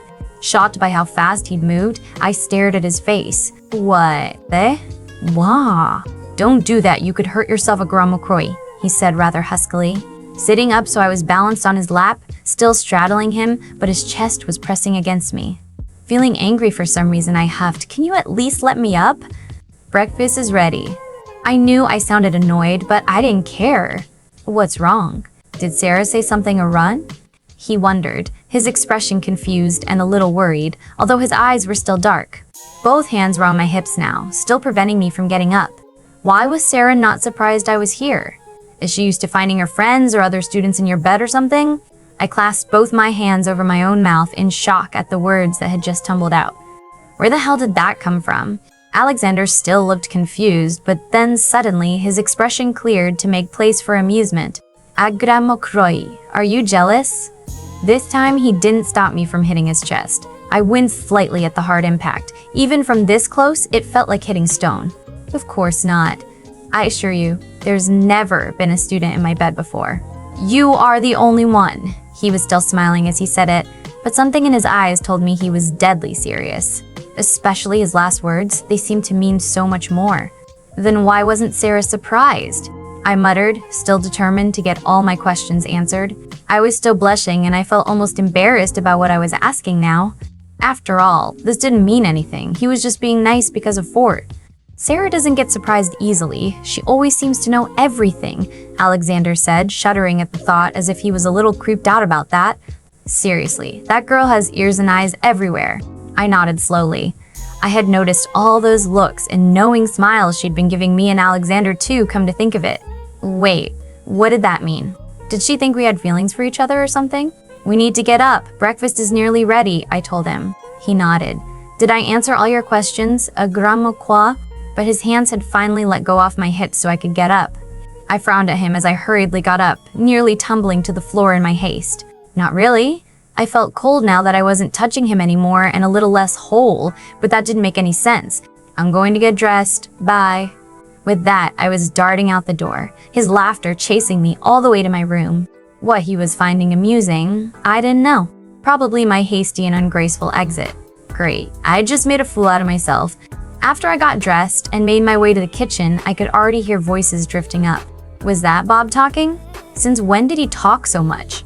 When I reached the kitchen, they were all sitting there already, all off them looking like the picture of perfection. Bob's mohawk for once, not messy, but straight, and of course Alexander wearing loose jeans and a tight black tee. I sat down hesitantly. All three of them were looking at me. Sarah with an incredibly happy expression on her face, while Bob looked more serious. But a smile was tugging at his eyes. He had a tinge of concern mixed in there, though. Alexander looked the picture of satisfaction. He seemed to practically glow, and his eyes, when they met mine, seemed to hold a spark. "Morning, Bob," I said, trying to ignore how uncomfortable I felt. Disguising my unease by starting to eat, it seemed they were all already done. Was I that late? They picked up their conversation easily. It was about something they'd done last weekend. A hunt they'd all enjoyed quite a lot. I wondered about the fact that they went hunting. I didn't think Sarah was the type for that at all.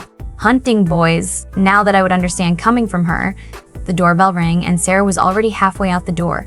"That's probably your chauffeur, Brittany." My chauffeur? I hadn't arranged for anyone to pick me up? So what was Danis doing here? I was hurrying after her, my breakfast forgotten. "Danis? I didn't ask you to get me. How did you know I was here?" I called out, but I stopped in my tracks when I reached the front door, shocked by the sight before me. Sarah was pressed against the door jamb, her arms wrapped tightly around Danis's neck, one hand in his blonde curls.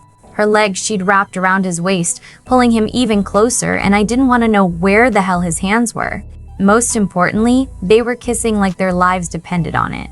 My mouth hanging open, I just stared. What had gotten into them? This was just the weirdest thing ever. Sarah hadn't tried anything with a guy last night as far as I'd seen, but now she was making out with Dennis, whom she hadn't met until just now? Come, I'll drive you home. They'll be busy for quite some time, Alexander said, appearing by my side and pulling me with him out the door. He picked up his keys from that silver dish along the way. One last look as the door closed behind us told me they were, still kissing, making their way up the stairs now. I cringed. I didn't want to see that. We didn't talk in the car as he drove me home, and the silence was comfortable despite of this morning and last night. I guessed our shared shock of seeing Sarah and Dennis like that had something to do with it. After a while, I ventured to ask, "What was that?" Alexander didn't immediately answer, but said then, "A reunion." It sounded like he had to think about what he said. There hung more to that single word then, just a simple reunion. I didn't think they'd met before anyway. I had talked to Sarah about Dennis, and she had shown no sign of recognition after all. When the big, cold house that I was supposed to call home came into view, I couldn't suppress the sigh from escaping my lips. He pulled up into the driveway effortlessly and left the engine idling. "Hand me your phone," he said, preventing me from getting out of the car. Shocked, I stared at him for a moment. My phone? What did he want with that? I pulled it out of my pocket and handed it to him though when he held out his hand and looked at me. It was a look that said, "You better obey me." I'd only seen him look at a few people like that before, kids in class that were disrupting the lesson.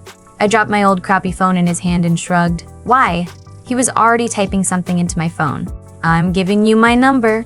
He glanced at me as he handed me the phone back, his face completely serious and tinged with worry. "Do not hesitate to call me, okay?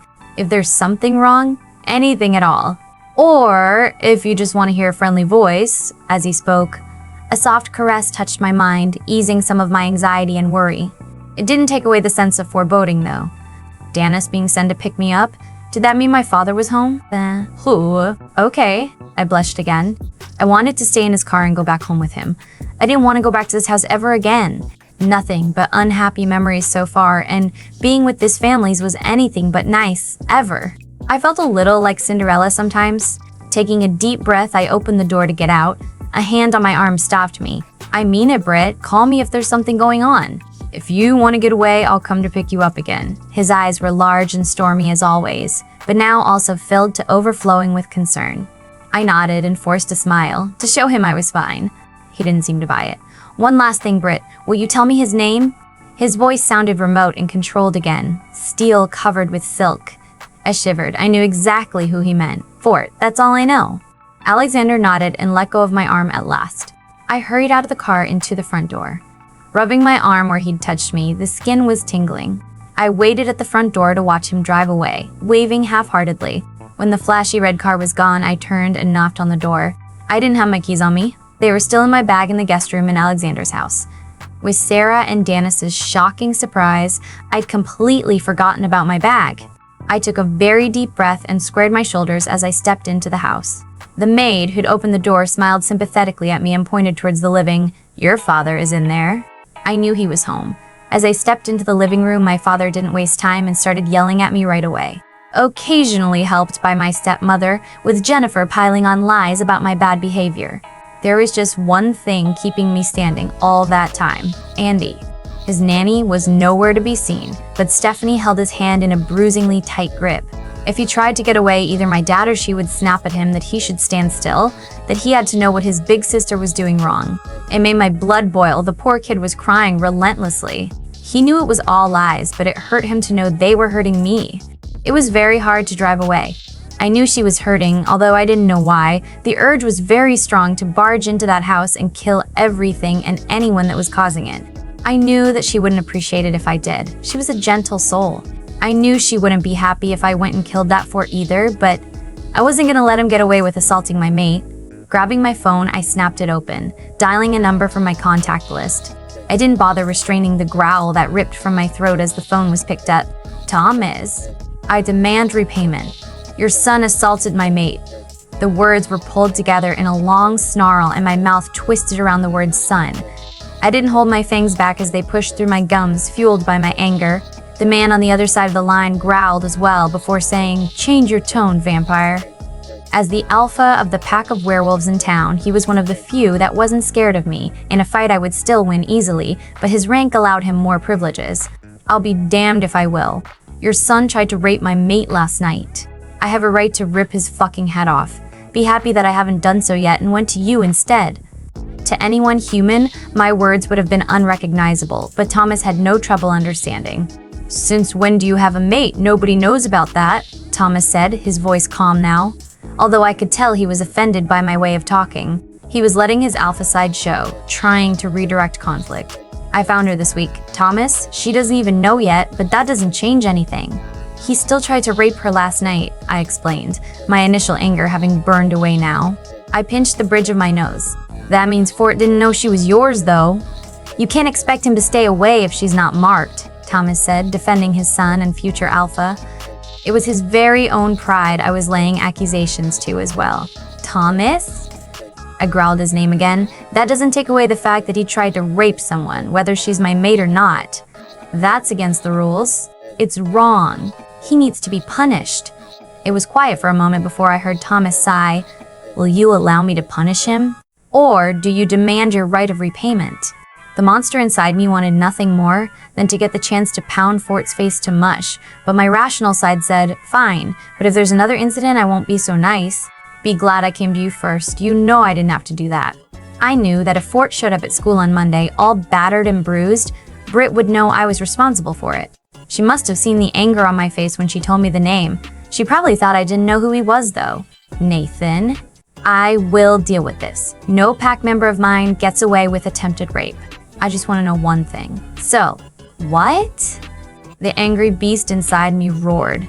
After this, I knew I had to go out to feed. The anger had made me hungry and I needed to stay in control. Are you certain it was Fort? And that he really tried to rape her? Do you have proof? Thomas's voice was completely reasonable and I knew he had to ask to make sure the punishment he would hand out was just. I smelled him on her, Jer. I saw her memories. They were very clear, I said, my voice no longer distorting into growls and snarls, but tight and controlled. I was fighting a war with the hunger and the desire to protect her, and also the desire to go to her and make her mine. Your bond is coming along fast, then. Very well, I will make sure Fort knows his place in the future. Do you wish to be there when I punish him? Thomas sounded resigned now. I had known when I called him that I would get my way. No, I will leave it to you. If I catch him again, though, I won't be so lenient. With that, I snapped the phone shut. As I got out of my car and hurried back into my house, I sighed regretfully. I was going to miss her, and I knew I wouldn't be seeing her again until Monday in school. It didn't help that Sarah had just found her own mate, a witch, one that knew about the bond and recognized it just as she had. It wasn't fair that they got to be with each other right away, and that I had to tread so carefully to make sure I didn't scare her. I so badly wanted to just hold her and smother her in kisses and take away all her pain. Thinking of her made me aware of her mind, so far away from me now that it felt like an elastic band pulled way too tightly. She was hurting, and she was mad, too. The anger was making her blood boil hot. It made me sad that all of her feelings were tinged with resignation. It felt as though she was giving up the fight, just waiting for the storm to pass. Inside the house, I could still smell her scent. It lingered on the chair she'd sat in and hung in the corridor upstairs. My acute vampire hearing easily picked up the sounds of sex coming from Sarah's room. I groaned at the unfairness of it all as I slumped down on the couch. Don't worry, Alex, you've come a long way to earning her trust this weekend. Besides, at least you have a mate, Bob said as he sat down in a chair opposite me. I gave him a sympathetic look and nodded. I suppose you're right. It's just getting harder each time to restrain myself. And fighting to keep my fangs retracted all the time around her. Amongst other things, I added the last softly, knowing he'd hear. Bob laughed. Just a week or maybe 2 more? She already loves you? I nodded. Yeah, I know. I don't want to overwhelm her. I just want to... I broke off feeling embarrassed suddenly. I was starting to sound like this really stupid, love-struck idiot. Bob cast me a knowing look and then got up. Go out and feed, okay? It'll make you feel better and it'll help you control yourself if you're full. I'll join you if you want, but I'm guessing you prefer to be alone. You're not much fun to be around anyway. You're all lovey-dovey. I shook my head at my brother, again realizing how much older he really was. I was the undecided leader of our group. I was simply stronger, faster, and had more vampiric talents than either of my siblings. But Bob was 3 years older, and the way he looked at me now told me he hadn't forgotten how it was to be the older brother. The only talent Bob really possessed was sensing moods. He couldn't influence them whatsoever, but he often knew exactly how people felt. Sarah was strongly telepathic. It was something she often combined with Bob whenever they wanted to avoid something I'd told them to do. I hurried up the stairs, reaching my own bedroom in a flash. There, I realized my bed still smelled very strongly after her. The scent so delicious that I just had to lie down and smell my pillow, breathing in deeply. After a while, too shortly, I became aware of the sounds emitting from Sarah's bedroom. I couldn't stand hearing that for very long, so with a reluctant sigh, I got changed and then hurried out the door. Time to hunt then. Although I was sure nothing would really appeal to me now. Not when I hadn't yet marked Britt and made her well and truly mine. She was crying now, so I was guessing she was alone in her room. Every fiber in my being was yelling at me to go to her and make her feel better. Yet, I couldn't just go there and climb in through her window. And the 1942, I loved that I would got just 11 CO working to they were nite. 11 CO wears 11 T. Did I really have ugly, dull eyes and plain features? I knew my hair was always tangled because of the slight curls. I suppose Stephanie and Jennifer were right. I really wasn't very pretty. I had never considered myself to be beautiful, but I never thought I was ugly either. Now, I shook my head at my silliness. Just because Jennifer had been pointing out all my flaws yesterday for hours on end didn't mean it was true. Still, I opted for wearing loose, more concealing jeans and a hoodie to go over my sleeveless shirt. I covered my figure, and it was after all getting colder outside now that summer was over. There was no sense in dressing prettily. My families would only take it as more incentive to call me a whore. When I got downstairs, I spotted my baby brother in the kitchen. Just as he saw me too, apparently because he jumped from his chair, nearly knocking it over, and rushed towards me to hug my legs as tightly as he could. His face was a little pale and drawn, and there was a red blotch on his left cheek. I felt angry all over again and picked his little frame up from the floor, hugging him tightly. No matter that he was getting a little too heavy for it. "Giant, are you okay?" I asked him softly, stroking my hands over his pretty auburn curls. After I'd gotten home on Saturday and my father had been done yelling and lecturing me, I'd been sent to my room and locked in there. I hadn't seen Andy since, but I knew he'd been trying to get to me. Even daring throwing a tantrum at Stephanie when my dad wasn't around. It's when he'd earned the red blotch, I guessed. Stephanie must have hit him. "I miss Mommy and home," he whispered, and I could feel him starting to cry again. His sobs muffled against my shoulder. Behind him at the kitchen counter stood his nanny, and for once she didn't look stern, her face softened by a look of compassion. I shot her a grateful smile as I softly rocked my baby brother to and fro. "It's okay, Giant, I miss her too. But you remember our dreams, right, honey? About getting our own place? Eating ice cream all the time?" I told him gently. Usually that would cheer him up, and then we'd spend hours fantasizing about all the things we'd do and have. Today, my baby brother just kept on crying, shaking his head and balling his little fists. "Those are just silly dreams, Brittany Lee," Stephanie says. "You can't take me away when you leave." She says it's against the law. The tone of his voice, so solemn, told me he believed that now, and that I should too. No, Andy. Don't listen to her. I will find a way. I promise. I'm not going to abandon you. Got it? Oh, boo-hoo, how touching. Jennifer snapped from behind me all of a sudden. I stiffened and clutched Andy a little more tightly to me. Then I sat him down in his chair again. When I turned around to cast a look at Jennifer, she quickly looked away. Was that sympathy I saw in her eyes for a moment? I wasn't sure. "Be strong for me, okay, Giant?" I whispered as I ruffled his hair. He nodded and, albeit still sniffling a little, he squared his little shoulders and smiled at me. The sad look didn't leave his pretty golden eyes, though. "Let's go, slut." "Come on, I don't want to be late." Jennifer sashayed out of the kitchen towards the garage. I must have been mistaken about that look. She was once again dressed in a short, revealing dress. Black this time. Her hair and makeup done like a model. I kissed Andy on top of his head and followed her. For some reason, Dennis had just quit his job, right when my father wanted to fire him instead for not being there when he called him on Sunday.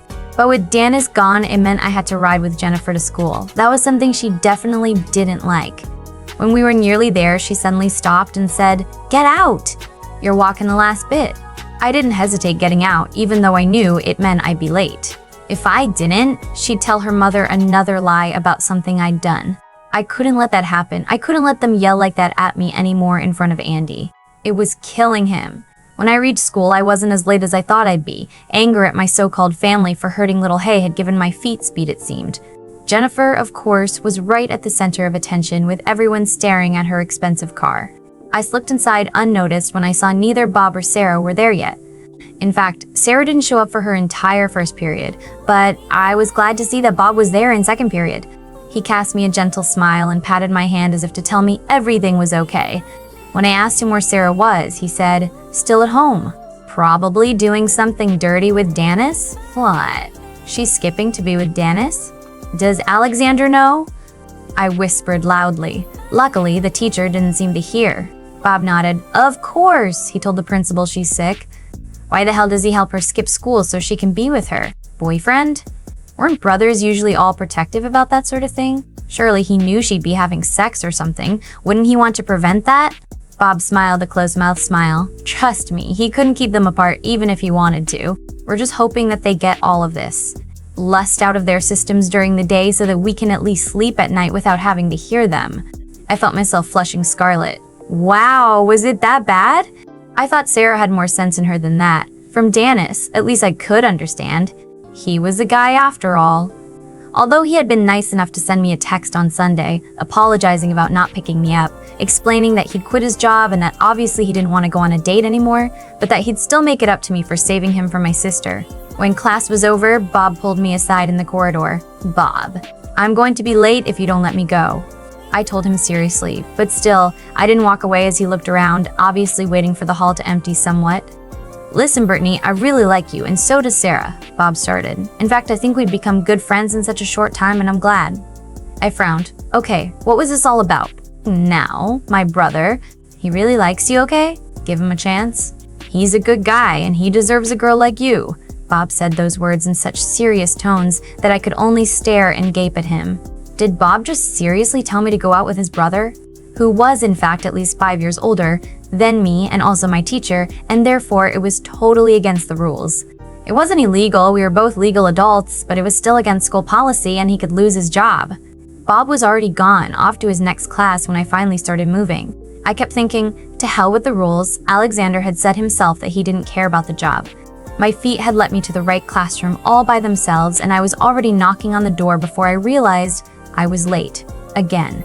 He wasn't going to give me. Yet another detention, was he? But as I opened the door, Alexander glanced at me from the corner of his eyes and then said, "Detention after school. Ms. Baker, take a seat." Flushing crimson, both from embarrassment because everyone was staring at me, and from anger because it was unfair that he kept giving me detentions for things that weren't my fault. I sat down in the back next to the empty seat where Sarah usually sat. During the entire class, Alexander didn't look at me once, but he kept seated behind his desk the whole time, his free hand holding the desk in a tight grip.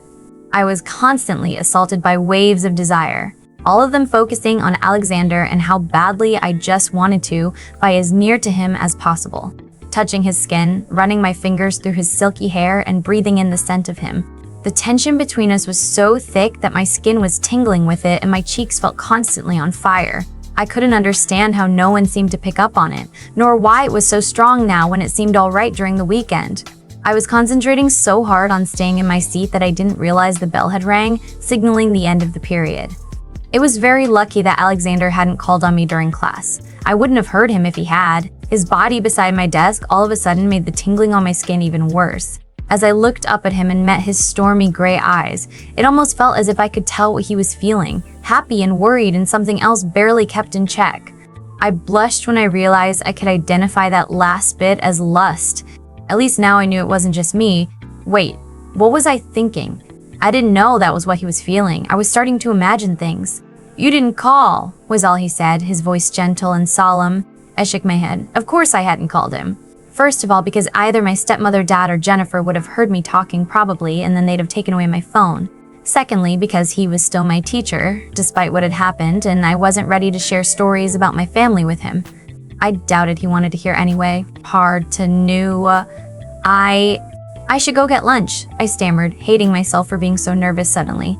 I hadn't felt like this on Saturday around him. I had been really comfortable, in fact. He seemed to know just how to put my mind at ease.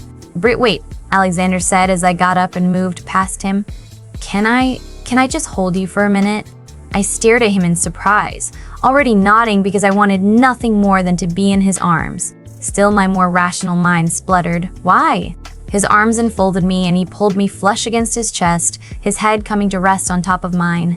Warmth spread to my body and the tingling on my skin stopped, to make place for a slow burning that could only be described as incredibly pleasant. It felt like I could finally breathe again, and a sudden tension drained from my body, like an elastic band suddenly released from overstretching. I wrapped my own arms tightly around his waist, snuggling even closer and breathing in his amazing scent deeply. I didn't even care about the answer anymore. My rational mind had shut up and was reveling in the contact just as much. After a while, Alexander said softly, "It'll make it easier to get through the day, especially last period." I didn't know what that meant, but I knew he was right. I couldn't see the clock, but I knew he held me longer than a minute. I could care less about that. In fact, when he did let go at last, I couldn't seem to make my own arms release their grip on his waist. He chuckled softly. "Agramo croy, lunch is almost over. In not too long, this classroom will be filling up with students again." Shocked. I unburied my face from his chest to look up at his face. "No way. It's only been a few minutes." "It's been nearly 30 a run," he smiled gently, one hand coming back to rub my back softly. The other one stroked my cheek, tugging a strand of hair behind my ear. I shook my head in disbelief. "No, now!" His hands were tugging on my arms, prying them loose, and embarrassed, I stepped back. "Sorry, I didn't mean to, eh? I'll just go to my next class." I turned to hurry out the door. "No, I am sorry, Agramokroyi. Because of me, you missed lunch." "I will see you last period," he said, his voice sincere, his eyes stormy and warm. I felt that soft touch on my mind again just as I smiled at him one last time as I darted out the door. Warmth and love filling my head. It was a good thing the halls were still deserted and nobody saw me leave. I felt a little sorry for Bob for letting him eat lunch all by himself, but just having spent those last 30 minutes with Alexander had made me feel really good. I could handle whatever the day decided to dish out now. I was making my way over to the biology classroom, and I couldn't keep the bounce out of my step. I was hurrying just so I could see Alexander sooner. I really had decided to hell with the consequences, it seemed, although I couldn't entirely understand what was going on between us. Did he really like me, the way Bob had implied, or was that in my head and was he just being nice? It didn't feel that way, though. He seemed just as reluctant to let me go on my way during lunch as I had been to leave. Thinking about lunch made my stomach growl hungrily, though, and I patted it a little guiltily. I wasn't watching where I was going exactly because suddenly I slammed into something solid and I knew it wasn't a wall. Whatever it was had just moved into my path. "Hello there, sweetheart. It's nice seeing you again," said a suave voice, one that sends shivers down my spine. Fort. I stepped back immediately, bringing my books up in front of me protectively. "Get lost." "I don't want anything to do with you." My voice contained so much venom that I was surprised he didn't flinch. Jennifer stood right beside him, one hand on his arm as she smiled evilly at me. "Don't talk to him like that, you little slut." Fort cast her a sideways glance that told me he wanted her to shut up and get away from him. He wasn't interested in her. It was me he had his eyes set on. He stepped in closer just to prove it, backing me into a wall. "We had fun, didn't we? Let's hook up again tonight?" He said, one hand reaching out to touch me. I slapped it away as hard as I could and he hissed angrily. Jennifer seemed not to have heard his last words because she pushed in beside me and said, "You're such an idiot. You can't even satisfy one man." "Good thing I was around, isn't that right, baby?" She ran her hands up his arm and pressed herself against him a little now. Fort responded a little distracted. His eyes still focused tightly on me, although he was running them up and down my body. "Those clothes don't suit you at all," he said. Jennifer nodded in agreement, but I knew Fort meant he wanted me to wear something more revealing, whereas Jennifer just thought any clothes I wore looked ugly on me. "Come on, hun, we're going to be late for class if we don't leave now," Jennifer cooed. Fort was nodding and smiled at my stepsister. "Let's ditch class. Go, I'll meet you at your car." He wiggled his eyes suggestively at her. She squealed and immediately started walking, leaving me more or less alone with Fort. She was so stupid. He turned to me again as soon as she was out of sight and prevented me from sneaking away. "You can run, but you can't hide Brittany," he said, his voice low as he backed me into the wall again. Something in his eyes looked a lot like a caged animal. It was trying to claw. "It's way out. You're gonna be mine soon enough."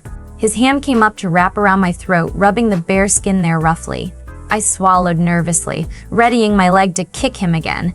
Panic was surging through me as I remembered Friday evening, immobilizing me. Fort was suddenly pulled away from me and a low and angry voice said, "What do you think you're doing?"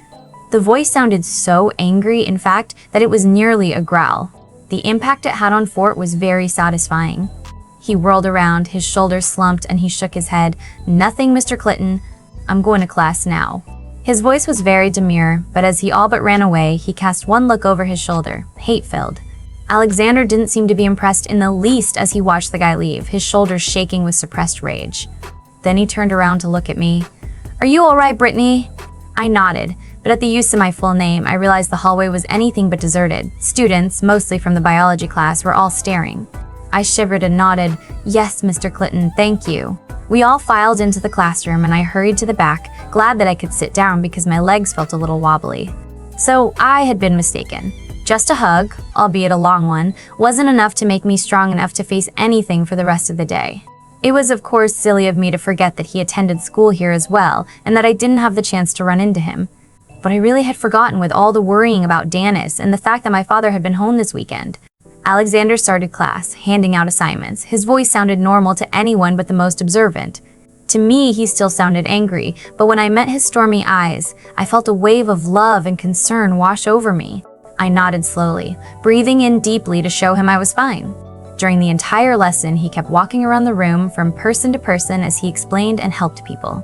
Every time he was near me, he'd brush his fingers across exposed skin on my arm and twice even across the back of my neck. It helped to keep my mind of things, well, bad things at least.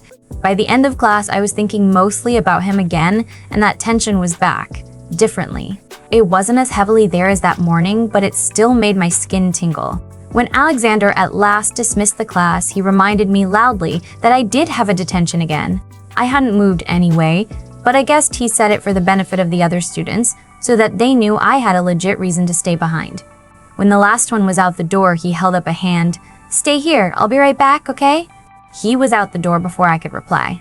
With a shrug, I pulled out my homework and started on that, only a little disappointed that he hadn't come over to hold me again.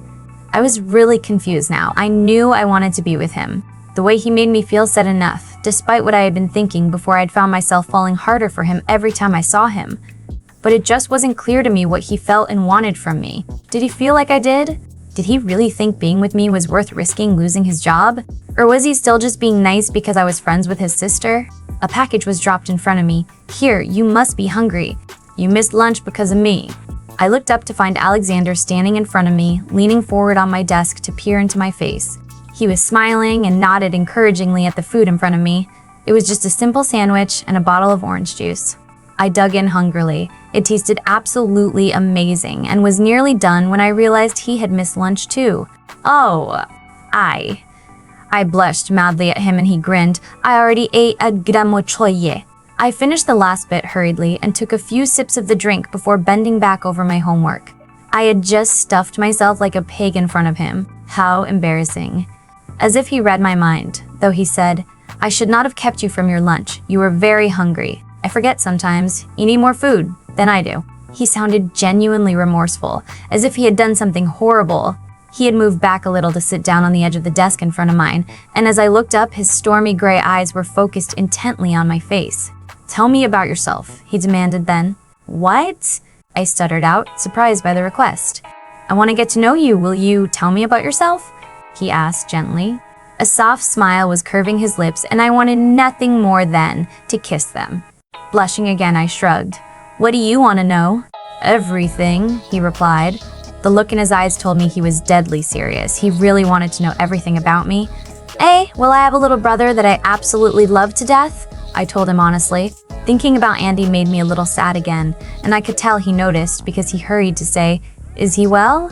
I nodded, and then I did something I didn't expect at all. The urge to tell him everything was just too strong. The words rolled from my lips on their own accord. "He's as well as can be. He misses Mom a lot in our old home. Nothing is the same anymore now that we live with my dad. Stephanie, our stepmother, has no time for him whatsoever, and the nanny is really firm with him. He has so much trouble adjusting. He's really shy around strangers, you know. He doesn't make friends easily. He's always worrying about me too because Jennifer always gets me in trouble. This morning he was crying, and not even reminding him about our dreams could cheer him up. I took a deep breath and realized that tears had formed in my eyes, forcing their way out. Alexander was already on my side of the desk, pulling me swiftly into his embrace. He didn't say anything as he held me. After a while, he pushed me back a little to look at my face. What would you wish to happen? To make him happy? Can you go back to your mother? I shook my head. Our mom's dead. She got really sick one day, pneumonia. Alexander changed his hold on me so that one arm was tightly wrapped around my waist while the other softly stroked my hair. His eyes were filled with compassion, but he didn't say anything like the hated words, "I'm sorry." Instead, he said, "Then, what would you like to happen? I guess you would like to leave your father's home?" Meeting his eyes, I nodded. Yes, he doesn't like either of us anyway. No one seems to like us. I wish I could just take Andy with me and raise him myself. He deserves a good home where he feels safe and loved. And so do you, Britt, Alexander added. I heard a scraping sound, and then suddenly Alexander was sitting down, pulling me with him into his lap. Now, let's talk about lighter things, shall we? He murmured into my hair. It felt so amazing how I fit right in there, with my head tucked underneath his chin and his arms around me. The hard planes of his chest felt soft and warm as I leaned into him. The rest of the hour flew by as Alexander asked me question after question about my likes and dislikes, but he didn't mind when I started asking him my own questions. Sometimes it felt like I already knew the answer to a question before he replied. I had just known, for example, that his favorite color was topaz before he even said so, although it still made me blush when he explained that was because it was the color of my eyes. He was such a charmer. At exactly 5 p.m., he unfurled his arms and helped me get up. He gracefully flowed to his feet and smiled. "Seems like it's time to go home." I nodded and frowned at myself for feeling so sad about that fact. I would get to see him again tomorrow. Besides, I really needed to spend time with Andy and cheer him up. I had to show him I wasn't going to give up. Alexander followed me out of school, a comfortable silence stretching around us. The school was deserted and so was the parking lot. Obviously, everyone already left. No wonder he hadn't been worried about anyone walking in on us. I stared a little morosely at the empty parking lot, knowing Jennifer had left without me and that I'd have to walk home. Dennis had, after all, quit his job, so I couldn't expect him to come and pick me up. Alexander followed my look and smirked suddenly. "Seems like I get to take you home, a gros McCroy." He took hold of my hand and tugged me towards his flashy red car. I couldn't help but feel a little happy about that. It meant more time together with him. The car ride was quiet, and I found myself thinking about us again. Did he really feel the same about me as I did about him?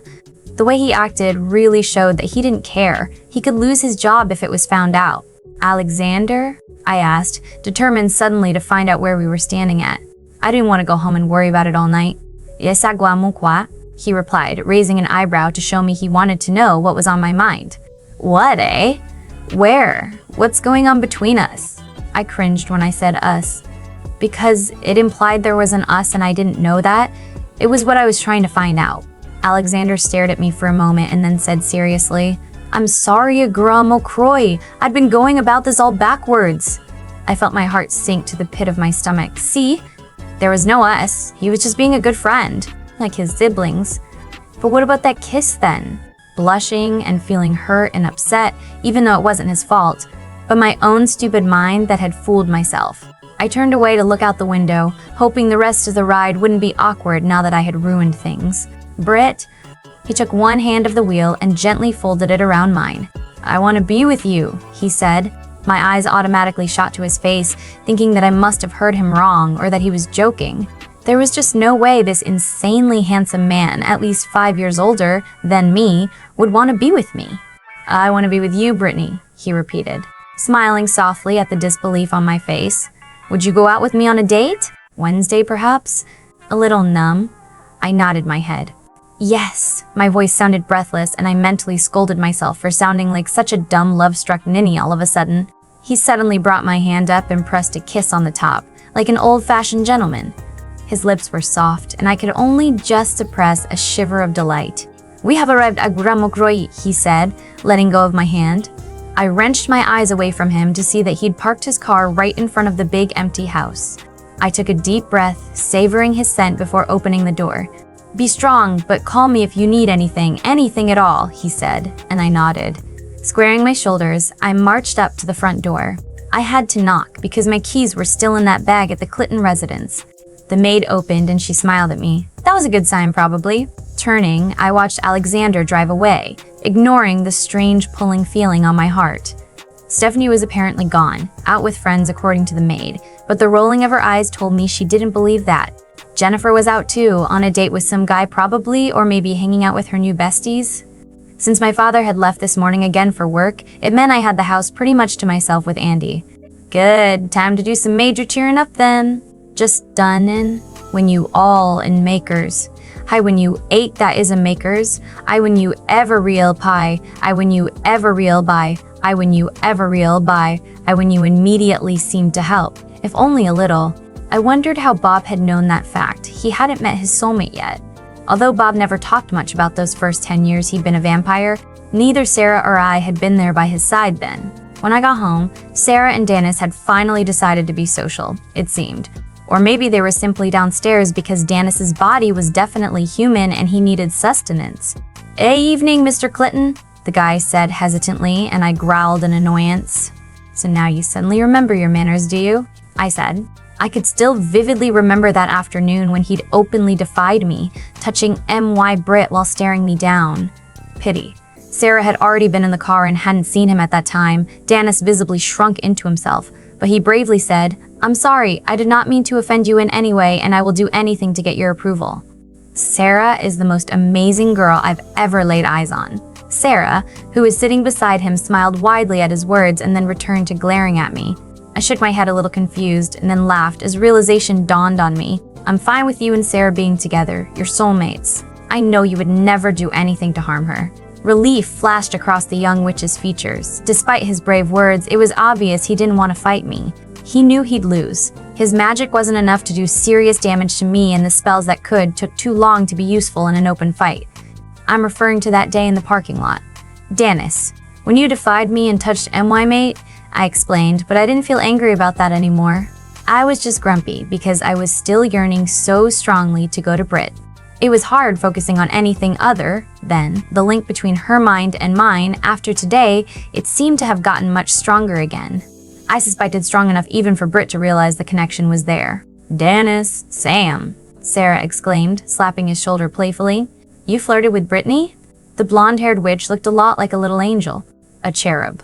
Although his body was all hard planes and angles, showing clearly that he was a man and not a boy, he shook his blonde curls from his eyes and said, Brittany needed a friend. That family of hers is horrible.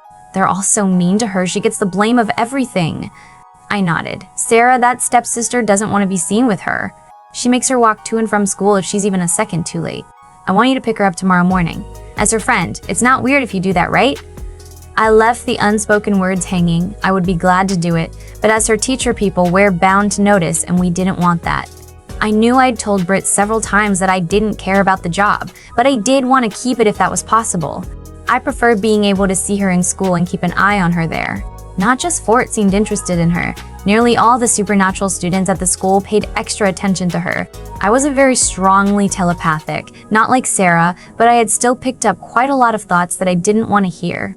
The boys at school, mostly the wolves, had no clue how close they'd come each day to me ripping their throats out. Everyone knew that I did not share, but as long as Britt wasn't marked as mine, they didn't know I had claimed her.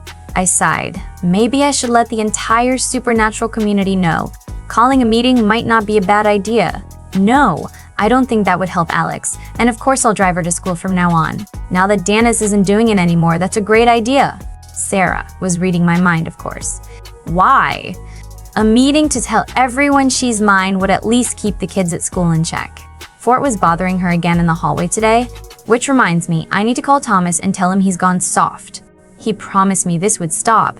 Dennis shivered, obviously not used to the easy way I talked about the supernatural community. I was, if not their leader, I let the elders run the town, definitely able to demand pretty much everything I wanted.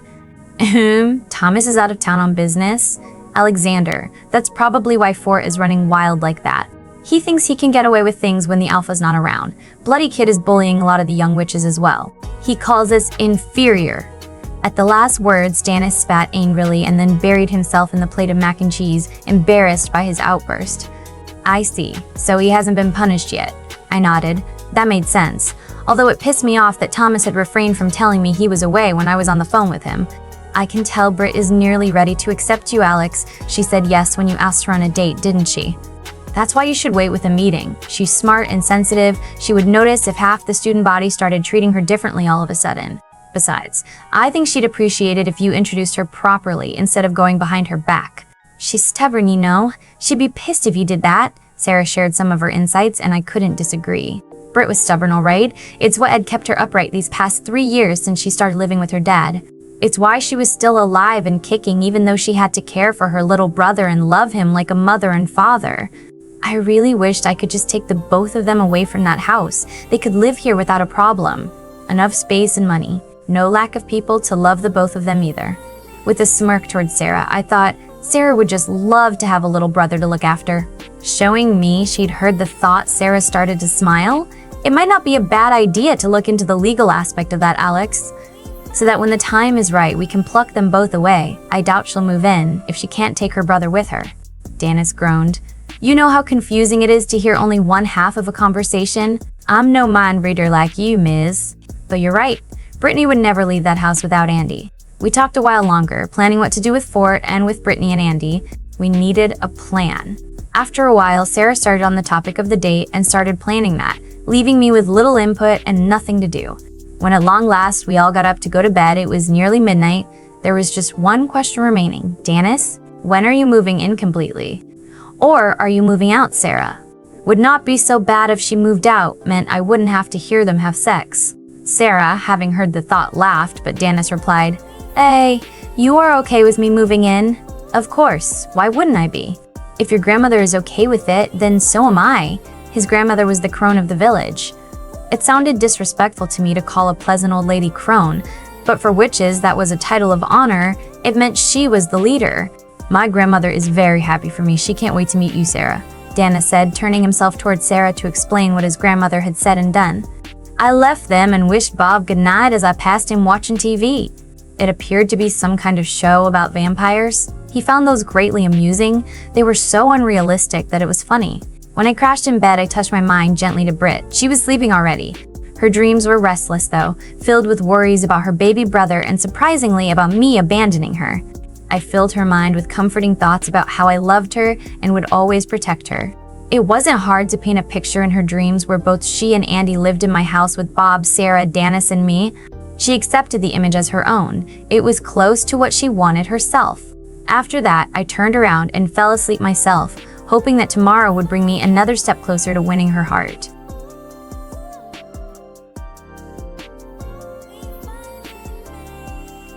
Tuesday seemed uneventful compared to Monday, right until the very end, but I liked it that way. Sarah picked me up and drove me to school in the morning, much to Jennifer's chagrin, but she couldn't say anything about it. During third period, I smiled at Alexander the moment I saw him, and as he passed out sheets with information, he brushed my hand. It took the edge of the burning need to go to him and kiss him senseless to hell with the fact that everyone could see us. Jennifer was extremely forward in her way of flirting this class, tugging her shirt lower and her skirt up to reveal more leg. I wondered if guys really thought that was attractive. To me, it just seemed cheap. It was amusing to watch though, even if it was a little disgusting occasionally. But I knew Alexander wasn't interested in her at all. After all, it was me he'd asked out on a date. I did not get a detention that day, and I was almost sad about it. It meant I wouldn't be spending another hour with Alexander and that he wouldn't be the one to take me home. On the other hand, Sarah invited herself over, so today would still be fun. I was the last to leave when the final bell rang, being extremely slow about packing my bag so it wouldn't seem suspicious to the other students. When I was finally done, I looked up to see that Alexander was standing right in front of the door. He cast me one look, questioningly, with one of those eyebrows raised. I slowly made my way over to him, and feeling brave, I reached past him and pulled the door shut. He was chuckling, and I felt my face heating up, but at least he took my bag from me, dropping it to the floor with a heavy thud. Then, without saying a word, he pulled me into his arms, tucking my head under his chin. I shivered, again experiencing that sensation of an elastic band that had been under constant strain finally relaxing. Melting into him, I wrapped my arms around him tightly, ignoring the dirty thoughts that came unbidden. He was running gentle fingers up and down my back in patterns, his breath flitting down my heated cheeks to tickle the sensitive skin just underneath my ears. I wondered what it would feel like if he kissed me there. A groan escaped his lips and he muttered, "You're going to be the death of me, Amokwari?" I felt more, then heard the sensual promise in his voice as he pressed me up against the door. I heard the key turn as he locked it, my heart thudding loudly in my chest and my skin on fire, all of it seeming to run in a direct line to the center of my body.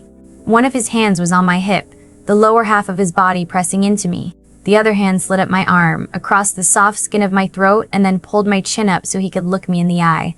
His normally stormy eyes were so dark they were nearly black, the air around us practically shimmering with the repressed sexual tension. He leaned forward, resting his forehead against mine. He was breathing fast, and I realized that I was too. My own hands were splayed out across his chest, only barely keeping my breast from touching the hard planes of muscle. I sighed, my breath flitting across his lips, and that's exactly when I felt something snap inside of me. I wanted him, more than anything, and I just knew it was right. The rules were wrong. They couldn't keep us apart. It didn't matter. The connection between us was so clear that I could almost hear his thoughts. He was practically screaming in his mind. Mine! She's mine. I love her. Kiss her. Kiss me, Britt. The sentences all short and jumbled, as if the circuits inside were overheated and he wasn't thinking rational anymore. I didn't care because I felt the same. I closed the distance between our lips. Electric sparked and fire burned. I felt like floating as his lips molded against mine. He moaned as I reached a hand up to tug on his hair, pulling him closer, if that was even possible. I felt a very strong sense of satisfaction at being the one that had made him moan. Good, it was an amazing sound. It made things tight and low in my body. He was running one hand through my hair, the other one slid down to cut my bottom, lifting me effortlessly off the floor. I wrapped my legs around his waist, letting out my own moan at the feel of him hard and hot against me. I realized my fingers were trying to undo the buttons on his shirt, and that's when I stopped. Wow. I was trying to undress Alexander. I was trying to undress my teacher. His lips came away from mine, but he didn't seem to notice I wasn't kissing him back anymore. He attached his mouth to my throat, and as if he'd heard my earlier thought, kissed right to that sensitive spot just below my ear. Another moan escaped my throat, and my back arched as a hot wave of pleasure washed over me. Our lower regions connecting, creating a short moment of friction, it brought on another moan that I just couldn't hold in. I felt heat rush to my cheeks, suddenly feeling embarrassed, and that did stop him. He didn't let go, didn't even alter his position in the least, one warm hand possessive on my butt. The evidence of his obvious arousal pressed against the V between my legs, his forehead resting against mine. We were both panting. No, don't be embarrassed. His voice was husky, filled with lust that was nowhere near satisfied, but his eyes had turned to a lighter shade again.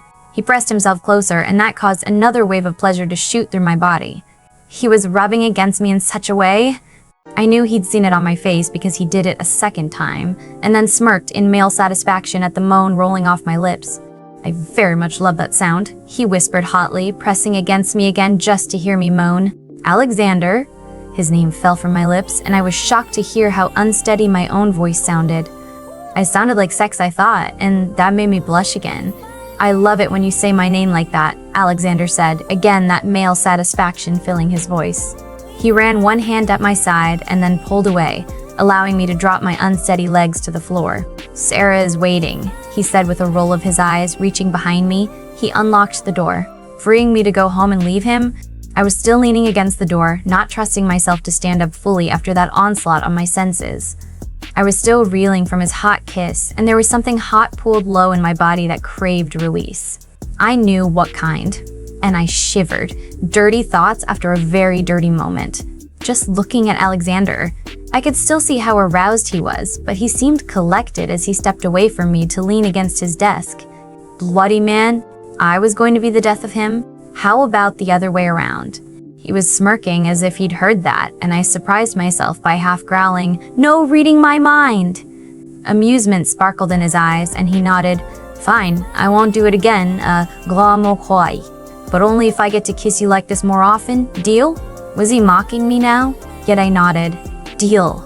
It felt like I'd just done something irreversible. There was no going back now.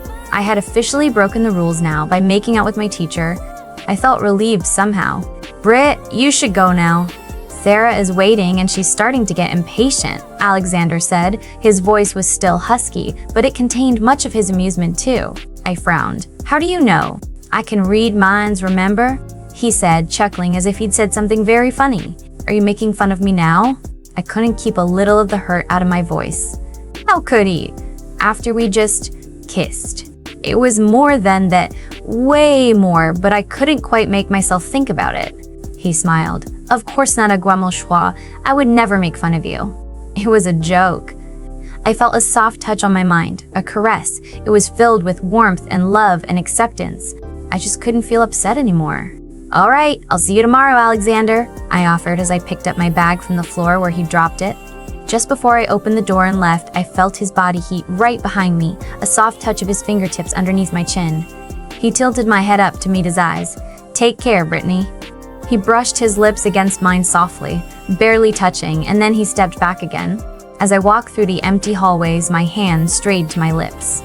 They felt hot and a little bruised. It felt absolutely delicious. Sarah was indeed fidgeting impatiently as she stood, leaned against her own shiny silver car. Finally! You took your own sweet time saying goodbye, but she sounded more amused, now than angry at having to wait. I'd blushed at her and hurried to get into the car, hoping she wouldn't notice. So, Sarah chirped, are you two an item now?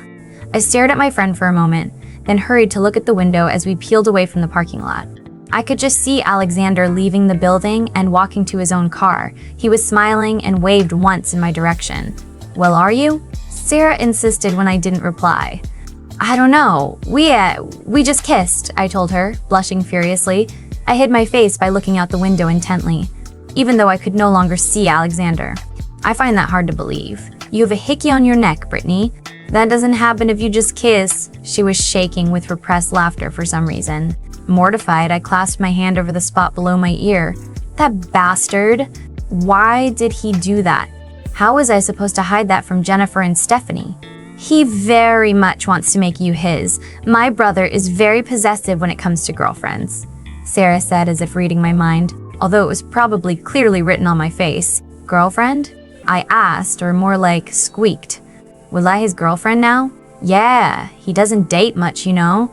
But when he does, he really cares about you, honey, Sarah explained. And don't worry, I can cover up that mark. No problem, no one at your home will notice. She winked at me. God, that girl really could read minds or something, just like her brother, at least of the three of them. Bob seemed somewhat normal. Sarah snorted inelegantly but said nothing. When we arrived at my house, she pulled out a bag of makeup from under the driver's seat. Adeptly, she dusted something on my neck with cool, certain fingers. She clicked a few times with her tongue, but pretty soon she said, all done, no one will notice. At least I didn't have to wonder about why he seemed so bloody satisfied. He marked me for the whole world to see. At least it would fade in a few days. I'd just have to wear a high collar tomorrow. Oh, before we forget, I got your overnight bag with you. The one you forgot on Saturday. Sarah tugged it out from behind her seat and deposited it in my lap. Great, my keys were in there. I thanked her as I led her to the front door. As I ushered her inside the big house, I drew in a relieved breath when I noticed that again, neither Stephanie or Jennifer were there. Come on, let me introduce you to Andy. The day seemed to fly by, and surprisingly, Andy seemed not the least bit shy around Sarah. Of course I understood that a little. Sarah had that way of making you feel comfortable. She always seemed to know exactly what to say to ease your mind. I kept thinking about Alexander. It was impossible not to, really, the memory of his hands on my skin or his lips. Every time I thought about that, I would start tingling and I couldn't refrain from reaching up to touch that hickey. It really was a good thing Sarah knew how to cover it up. If Stephanie or Jennifer found out, they'd probably give me hell about it. I was just a little pissed at Alexander for doing that. I didn't mind the mark. In fact, I found it rather exciting that he'd wanted to mark me his apparently. But did he have to do it in such a visible spot? I could already hear him argue that it wasn't a proper mark if nobody could see it. After all, it was meant to show the world I was taken. Was I really taken though? Was I his girlfriend now? We hadn't even gone out on a proper date. All this marking me his stuff was rather weird anyway. We were supposed to keep this secret. He would lose his job if the school knew we were dating. Sarah did a good job cheering Andy up even more. She invited him over to her house to come play with the video games Bob had. She assured us both that Bob would love to show them to him. I wasn't too sure about that, but hey, it was her neck, not mine. Of course it meant Andy wanted to go over to the Clitton house first thing tomorrow, which wasn't possible. But Sarah promised him he was welcome anytime. She was even going to make a room for him so he could sleep over if he wanted. I thought that was a little too much, but Sarah cast me a look that said, "Don't disagree with me, I'm saying this for a reason. I was dying to ask her what the hell she thought she was doing, but didn't get the chance till after dinner. Stephanie was surprisingly nice to Sarah. Jennifer wasn't there though, she was out on another date. It was nearly 10 p.m., and at long last, we'd managed to get Andy to go to sleep. He was so hyper about making a friend, even though she was 10 years older, that he didn't want to go to sleep until she'd left. He refused, even though we'd read him 2 bedtime stories together, so at long last, I offered to sing him a lullaby. He wanted Sarah to do that, but she'd laugh saying, "Sorry kid, I can't sing for the life of me. But I'm sure Brittany is really good. Let's both lie down and listen, Kay?" And then Sarah had gracefully lain down beside my baby brother and pretended to fall asleep. Satisfied, Andy had then curled up into my side, demanding I sing that lullaby. I didn't know that many, and I had to think deep and hard. Surprisingly, the song I sang for him was the same one Alexander had sang for me. I didn't know I remembered it that well, but as I started humming the melody, the words found their way to my lips, and soon I was singing. I knew that Sarah had twitched in surprise and then stared at me with open mouth, but I'd chosen to ignore it. Andy was out like a light in 1 minute flat. That had to be a record. Back in my own room, I beat Sarah to it by springing my own question on her before she could ask me about the lullaby. I knew it was a familiar song to her, after all. Alexander said their mother sung that for them when they were little. Why the hell would you tell him you're making a room for him? I seriously doubt Stephanie or my dad will let him sleep over. It'll just disappoint him. Sarah sighed and plopped down on my bed, looking around my room curiously and noting that despite the fact that I had unpacked everything, the room still looked bare. I told him that because I want him to get used to the idea that there's another house out there for him to call home. "He's always welcome, and so are you," she said at long last. I stared at her for a moment. "I really appreciate that, miss, but..." She interrupted me. "I know you want to get away from here, Brittany. We just need to figure out how you can take Andy with you when you leave. There has to be a way to convince a judge that you should be his legal guardian, not that shitty stepmom or your dad who's never around." "Sarah? Sarah?" I said, feeling moved. "Are you saying that if we find a way..." I couldn't utter the words, my throat closing up. Did she really just say that me and Hay were welcome to live with them? At the Clitton house? I talked about it with Alexander Brittany. It was sort of his idea, actually. The house is big enough, even with Dennis moving in, and you'd hardly cost a thing anyway. It's just the legal aspect. He's looking into it with Dennis as we speak, probably. Suddenly, I was bawling my eyes out, glad that Sarah didn't hesitate to pull me into a tight embrace. "That's so nice of you, all of you," I hiccuped through my tears. Sarah was patting my back as I cried. "It's what best friends and lovers are for, hun," she said. Alexander wanted me and Hay both to live at his house? I couldn't believe it. These people, even though I'd known them for such a short while, had already succeeded in making me feel so much less alone. They'd make me feel welcome and loved, and they didn't hesitate to include Andy into all of this. After a while, I pulled back and still sniffling. I smiled at Sarah. Now, what was this about Dennis moving in? I had never seen Sarah blush before, but she came damn close to it now. She looked away from me and hid her face behind a curtain of hair. "Seriously, miss, I know he's cute and all, but first time he saw him, you went and stuck your tongue down his throat. Shut up!" "It wasn't like that," my friend exclaimed, and then she giggled. "He's just so... God, I'm just so in love, Britt." The moment I laid eyes on him, I just knew. He's the one, and the best part is, he knew it too. I smiled and hugged her again before I'd met Alexander. I wouldn't have believed in love at first sight. But now, a knock on the door and then Stephanie's voice. "Sarah, dear? Shouldn't you be on your way home? Your parents must be expecting you by now." Sarah cast me a look, then yelled back sweetly, "Oh heavens, I didn't know it was this late already. Thank you for the reminder, Mrs. B. Baker." She stood up gracefully from the bed and gave me another hug. "I'll see you tomorrow at school. Don't forget to pack another overnight bag, just in case, and your fancy clothes so I can help you prepare for the date." I promised I wouldn't forget. She was almost out the door when she spun around. "Where did you learn that lullaby?" Her expression was confused. "B," I shrugged. "Alexander sung it to me a few times. I guess I picked it up from him. Didn't realize I knew all the words until I sang it tonight." Sarah nodded. "You're lucky. He never sings for me, not even when I have nightmares." I winked. "You have Dennis to do that now. Night, Brittany." With that, she was out the door, dancing down the stairs, light as a feather as always. I prepared my bag and then got ready for bed. Before I turned off the light, I grabbed my phone. I had several new messages. 3 from Dennis, telling me to tell Sarah to get home because he missed her. I hadn't expected the guy to be so clingy. One was from Alexander, and my heart literally skipped a beat when I read it. "You can sing me to sleep tomorrow if you'd like. You are always welcome at my home, both of you.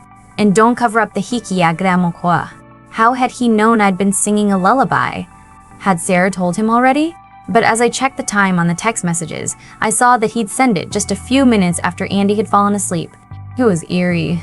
Damn, man really seemed to be able to read minds, even over such a distance. Of course that was ridiculous. Still, I didn't reply to his message, but furiously thought, "You're going to pay for that hickey, Mr. Clitton." Oh, and the deal is off. If he really could read minds and he had been, then he'd know. I was sure he knew. I had a feeling he was laughing so hard right now that he'd fallen right out of his bed. I could only too vividly imagine Bob barging into his room to check if everything was all right.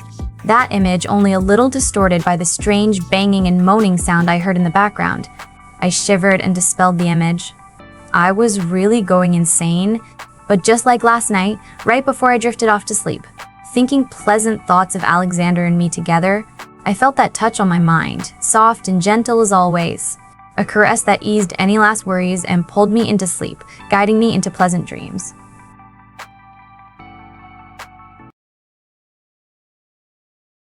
Wednesday morning, it was Janice and Sarah together who picked me up. Jennifer saw and she scowled, but she said nothing. As I dropped my overnight bag on the back seat beside me, Janice winked at me through the mirror. "I thought I'd drive so I can take that bag straight home. How are you, Brittany?" "I'm all right, Janice. You?" He smirked and then cast a look at Sarah, who was fiddling with her makeup bag. I've never been so happy in my life. I never thought it would happen to me, but he shrugged his shoulders. I'm glad it did. When we arrived at school, Sarah turned around in her seat. "Come on, I'll work my magic on that hickey again. That way you don't have to wear that shirt. Must be really hot." I nodded in relief, but just as I was about to pull down the collar of the turtleneck shirt I was wearing, Jennifer sauntered into sight. She was fast approaching the car. What was she up to? Sarah saw my look and nodded. "I'll do it during lunch in the bathroom." "Come on, Brittany." Then the girl climbed out of the car after kissing Janice. Jennifer watched us walk into school, a curious look on her face that told me she wasn't going to let this be. Obviously, she thought I was up to something and she was determined to find out what. And if she couldn't find out, she'd just make sure I was in so much trouble I couldn't do it anyway. During first period, Mr. Cooks, our grizzled teacher, kept casting me curious looks. It was almost as if he could see the hickey on my neck straight through the fabric of my shirt. Already I felt extremely warm and uncomfortable. Sarah cast me a mischievous look when she said goodbye to me in the hall, but no nasty surprises awaited me during second period. Bob didn't talk much, as was usual, but he cast me a warm look. Jennifer, on the other hand, stirred her minions up into a frenzy, so that they all started taunting me with the too warm shirt. It was annoying more than anything, but still, I was rather frustrated by the end of the period. I stalked all the way to third, where I planned on giving Alexander a piece of my mind. Of course, when I got there, I realized I couldn't very well do that with the entire classroom present. I sat down in the back next to Sarah, glowering at him and glaring every time he turned to smirk at me. The exchange didn't go unnoticed to the rest of the class, especially not to Jennifer.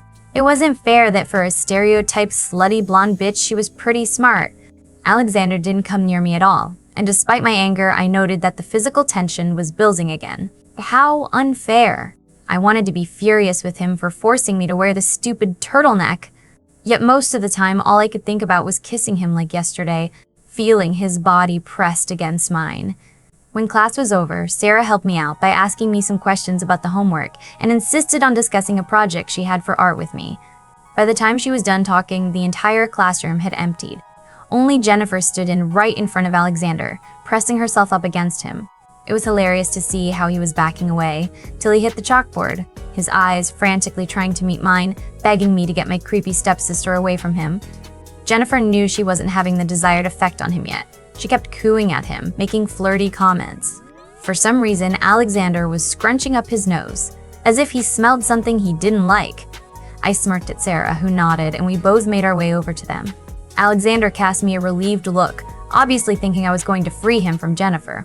Instead, I met Jennifer's eyes and smiled at her. "Good day." "Bye, Mr. Clitton." Then I waltzed out the door with a laughing Sarah hot on my heels. Alexander's mortified look was something I wouldn't forget, ever. As we reached the cafeteria, Sarah wondered, "You're not scared he's going to fall for your stepsister's charm after all?" I plopped down ungracefully in a chair next to Bob and shook my head, still laughing. No way. Did you see his face? I resolved into a fit of giggles that was amplified by Bob looking at me curiously. Sarah nodded with a smile. Just checking. I know Alex would never fall for a girl like your sis anyway. He deserved to be left in her clutches after what he did yesterday. Revenge was very sweet. Kate! Although my skin did feel unnaturally tight, I felt tired and a little drained. I was guessing it had something to do with not getting my dose of Alexander. Oh well, it was worth it to see him look so horrified when we left him with Jennifer. I finished my lunch in 10 minutes and was just about to get up with Sarah to go to the bathroom to finally fix that hickey. But a shadow fell over the table from behind me, and without looking, I knew it was Alexander. What do you want? I asked without looking up. My skin was tingling with all the tension again, and I had to fight down the urge to jump up and smother him in kisses. I want you in my classroom right now. He growled the words. Oh, he was really pissed off, wasn't he? I shrugged, still not looking up. For what reason, Mr. Clitton? Did I do something wrong? I smirked in Sarah's direction, enjoying myself just a little too much. Do you want attention again today, Brittany? Alexander said, not growling now, but still sounding very pissed off. Fine, I'm coming, I told him, at long last looking behind me to meet his eyes. Only then did I realize that his white dress shirt was soaked, showing off his muscular chest as it clung to his skin tightly. How the hell did that happen? Then I narrowed my eyes at the group of girls to our right that was openly ogling him as if he was eye candy. I got up out of my seat and followed Alexander hurriedly as he stalked out of the cafeteria. He obviously wasn't in the mood to wait for me. He took me through the empty hallways to his English classroom. I wondered how many classes he taught. Biology. He held open the door for me so I could enter first, and then he slammed it shut behind him, locking the door with an ominous click. I swallowed, but I wasn't worried he'd hurt me. I knew he'd never intentionally do that. Of course, Alexander looked a vision with his white shirt wet, the top few buttons undone. Some of his dark hair had gotten wet too, and it clung to his forehead. My eyes just had to follow the drop of water that ran down his face across his throat to disappear into the V of his shirt down his chest. Alexander's stormy gray eyes were nearly black again as he frowned at my face. Why didn't you help me? She damn near tried to rape me, Britt. I had to throw water on her to get her away from me. He stalked over to me and I backed up into his desk, my skin shivering and my hands itching to follow the path of that single drop of water across his skin. The fierce, commanding presence, the glare, it made me aware of how masculine he was. He was used to getting his way, to being obeyed. His every move proved that. He trapped me between him and the desk, one hand on either side of me, but he didn't touch me. I smiled at him. You deserved it, Alexander. I met his angry eyes with my own without hesitation, showing him that for all his bluster, he didn't intimidate me. Deserved it. He growled. I laughed, feeling confident and happy at having managed to upset him as much as he had me. Yes, I yanked the collar of my shirt sideways to show him the hickey. Because of you, I have to wear this stupid, way too warm shirt. With my other hand, I poked his chest, ignoring the sparks that ignited at the touch.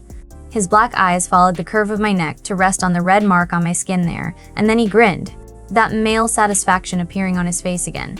I told you not to cover it up a gramo short. He didn't look all that angry anymore, though. He didn't even look remorseful. I remembered how he'd somehow known about the lullaby last night, with that eerily accurate text message. Angry. I poked him in the chest again. I have to cover it up, you jerk. My stepmother and sister would kill me if they saw it. Oh, and remember, the deal is off. He quirked an eyebrow at me, amused now for some reason. So you said a run. I did not read your mind, though. I growled and ignored the absurdity of the whole situation. Then how the hell did you know to text me about the lullaby? Mind reading was impossible. Instead of replying, Alexander leaned into me, his breath filtering across my lips. I think we're even. You have a hickey, I've got a wet shirt, and we'll have a whole classroom of drooling girls here in a short while. That thought made a hot spark of jealousy stab through me. I did not want all those teenage girls staring at his chest. I did not read your mind, Agramo Croy, he whispered, and I think you're really sexy when you're mad. After that, he pressed his lips to mine, kissing me fiercely and possessively. I moaned as my body responded, burning warmth spreading through me and pooling low in my body. I automatically spread my legs so he could step in between them. He lifted me effortlessly off the floor and set me down on the edge of his desk. He didn't stop at that, pushing me down further so I was on my back, his body hovering above mine. I was wrapping my legs around his hips, moaning at the contact of his erection as I pulled him closer to me. He broke the kiss to groan, his nearly black eyes roaming down my body as he skimmed a hand across the curve of my breasts. I arched my back as the touch rubbed against my nipple, the skin suddenly painfully tight there. Then he pulled aside the collar of my shirt, tracing his tongue over the hickey. "It's not a real mark, agremoshwa," he whispered hotly. A real mark wouldn't fade away, but this will do for now. My thoughts were too incoherent to understand what he was saying. My body was on such a high that it felt like I could burst at any moment. Those hands of his rubbing my breasts and his lower body straining against mine through the fabric of our clothes. Suddenly, he pulled away, and I whined at the loss of body contact. It made him chuckle as I glared at him from under drooping eyelashes. It wasn't fair that he had such a strong effect on me. It seemed one touch would send me down an endless spiral downwards where all I could do was crave for more. As I sat up and pulled my shirt straight, he smirked at me with satisfaction. "You are mine, Brittany." I shivered at the stark possessiveness in his voice, but despite the urge to tell him he didn't own me, a big part of me felt strongly appreciative of the power reflected in him. He was so very male and dominant and powerful. When I felt I had fixed myself enough to look presentable, I stood up. My legs were still wobbly, but I ignored that and closed the distance between us again. I kept my eyes firmly on his face and willed myself to look stern. "I told you the deal was off, Alexander." He glared at him. "So you did a gramokroi, but I did not break it." He was deadly serious as he replied, his eyes on my lips as I spoke. "You're not allowed to just kiss me like that anymore." Then I spun around and stalked towards the door, planning to leave and not think about him for the rest of the day until I had to see him again at our date. Alexander had something else in mind though, because he stopped me at the door, an amused smile on his lips. "All right, I will ask your permission to kiss you first next time. Now, before you leave, let me fix your hair." Ask my permission to kiss? God, he was impossible. I shivered as he ran gentle fingers through my auburn curls, straightening my hair carefully so that no one could tell I'd just been heavily making out with him. "There, I will see you tonight. Agramokwa. Don't let Sarah bully you into wearing something uncomfortable." I heard a click as he unlocked the door and felt him brush his lips softly against my temple. He stepped away from me, running his hands through his own hair and then started rebuttoning his shirt. Shocked, I realized I had been responsible for undoing it. "Go, Britt. You don't want to be late for your next class," he said, amused at my stare. I nodded. "See you later, Alexander." Then I walked out the door into the luckily still empty hall. As the door fell shut behind me, I felt a soft touch on my mind, and then the image of Alexander and I on his desk, both of us naked as he drove my body to pleasure. That was not my thought. Asshole was seriously messing with my mind. I could hear Alexander laughing through the door. And damn it, now Sarah still hadn't covered up the hickey, so I had to walk around in that way to hot turtleneck even longer. I had only just enough time to pick up my books and bag, and then I had to go back to class. Sarah was by my side though, with another knowing smile, although she was occasionally distracted by texting Dennis. Thanks to Alexander, I spent the rest of the day thinking of him and what we were going to do on our date. I was nervous about that now. What was he going to expect of me? Did he want sex? It certainly seemed that way, and despite our serious kissing, I wasn't sure I was ready for that so soon.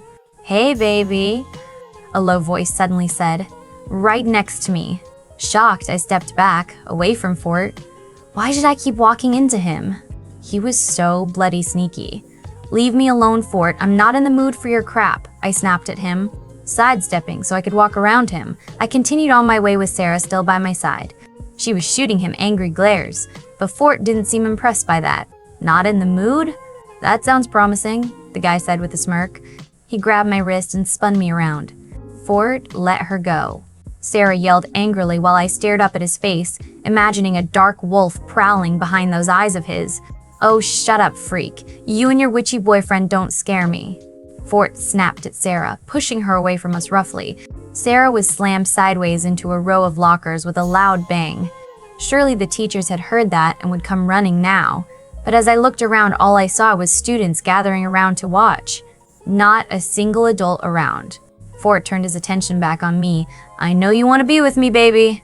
There's no need to play hard to get. I find it a rather tiring game." He hadn't let go of my wrist and pulled me into him so hard that I stumbled. "You wouldn't talk this way if your dad was in town. Fort. He's going to punish you when he's back. My brother has already spoken to him," Sarah said, her voice controlled. It reminded me of Alexander when he was really mad. Fort laughed loudly, throwing his head back as if he found it really funny. There were several other guys in the crowd around us that laughed along. It was rather creepy. Sarah dear, my father's ancient history. I'm in control now. At those words, he wrapped an arm tightly around my waist. I could feel the hard planes of his body and, to my disgust, his arousal as well. I tried elbowing him hard since I wasn't in the position to knee him in the crotch, but it hurt me more than him. Damn, he was hard.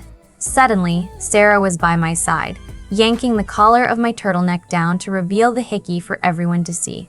She's taken Fort. You know my brother Alexander. If he finds out you touched her, he'll kill you, Sarah hissed. It was hard to understand what she was saying, and I only understood because she was right next to my ear. Still, Fort quickly let go of me and then stepped back, his eyes tight and filled with hatred. In the crowd, those same guys that had laughed now all wore frowns as if they too had heard what Sarah had said. No one else seemed to notice, though. They were all busy speculating about who had given me the hickey. A lot of them actually thought it had been Sarah. One voice stood out, though. I knew it. I knew you were hiding something. Jennifer? Of course she had to see this. See? Come, Brittany, let's go. A soft tug on my hand was enough to get my feet moving. I followed Sarah through the halls to our next class. At the back of the crowd, I spotted Mr. Cooks, our grizzled math teacher. Why didn't he step in if he'd been here all along? I'm sorry, Sarah, but with Thomas still away, my hands are bound, the fearsome-looking man said to my friend. Sarah just nodded as if she understood his reasons. That left me more questions than answers. Clearly, Fort had some sort of control over the teachers, or maybe just Mr. Cooks. Control that usually lay with Fort's father. But since he was gone at the moment, it had passed on to him. I couldn't think of anything that would make sense, though. Nor the fact that those guys in the crowd had definitely heard what Sarah had said, even though she'd been so quiet that I had trouble hearing it, and I had been right next to her. Did they all have super hearing? Sarah didn't want to explain anything when I asked, though, and I couldn't very well ask her what was on my mind anyway during class. So soon enough, last period rolled around, and I happily hurried to the biology classroom. Maybe I could pry some answers from Alexander after class was done. When I got to the class, however, Alexander wasn't there. Instead, Mr. Clitton stood there. Where did Alexander go? Was he sick? Confused, I sat down in the back as usual, all by myself. I'm replacing Mr. Clitton for today, class, because he had to take his younger brother, Bob Clitton, to the hospital, Mr. Clayton explained briefly. After that, he cut right to the chase and started explaining things about the subject we were working on in his boring, monotone voice. I hoped Bob was all right. It must have been an emergency or something. Class went agonizingly slow without Alexander, and it was that way for everyone. I constantly heard people sigh, and no one seemed to be looking at the chalkboard. Instead, we were all sort of doodling or staring out the window. I was the first out the door when the final bell rang. That was a first for everyone there, obviously, and I heard them whisper amongst each other as I left them behind. Sarah said to meet her outside at the car. Dennis would be waiting for us. He was, leaned against the hood of the car, playing with his phone. As I reached him, he opened his arms for a hug, and I gladly complied. There you all go, Chapter 10. It takes a while because I have to edit things. The next chapters are all written already, but I'm really unhappy with some of the background details in it, so I'm redoing that. Please vote and comment. It definitely helps to motivate me to write faster and update faster. Rough day, Brittany?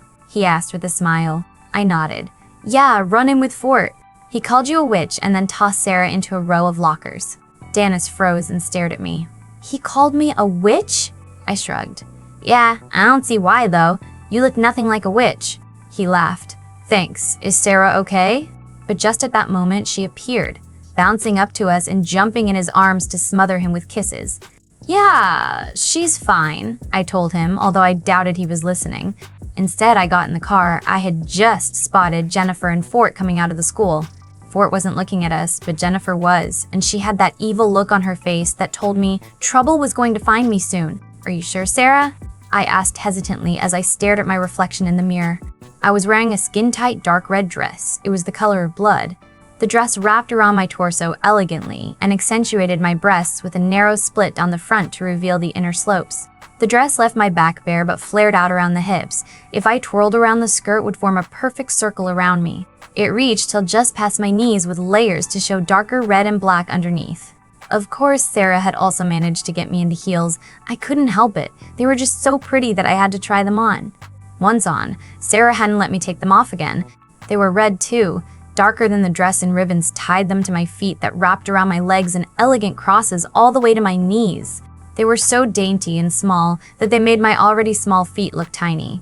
Alexander said to wear something comfortable.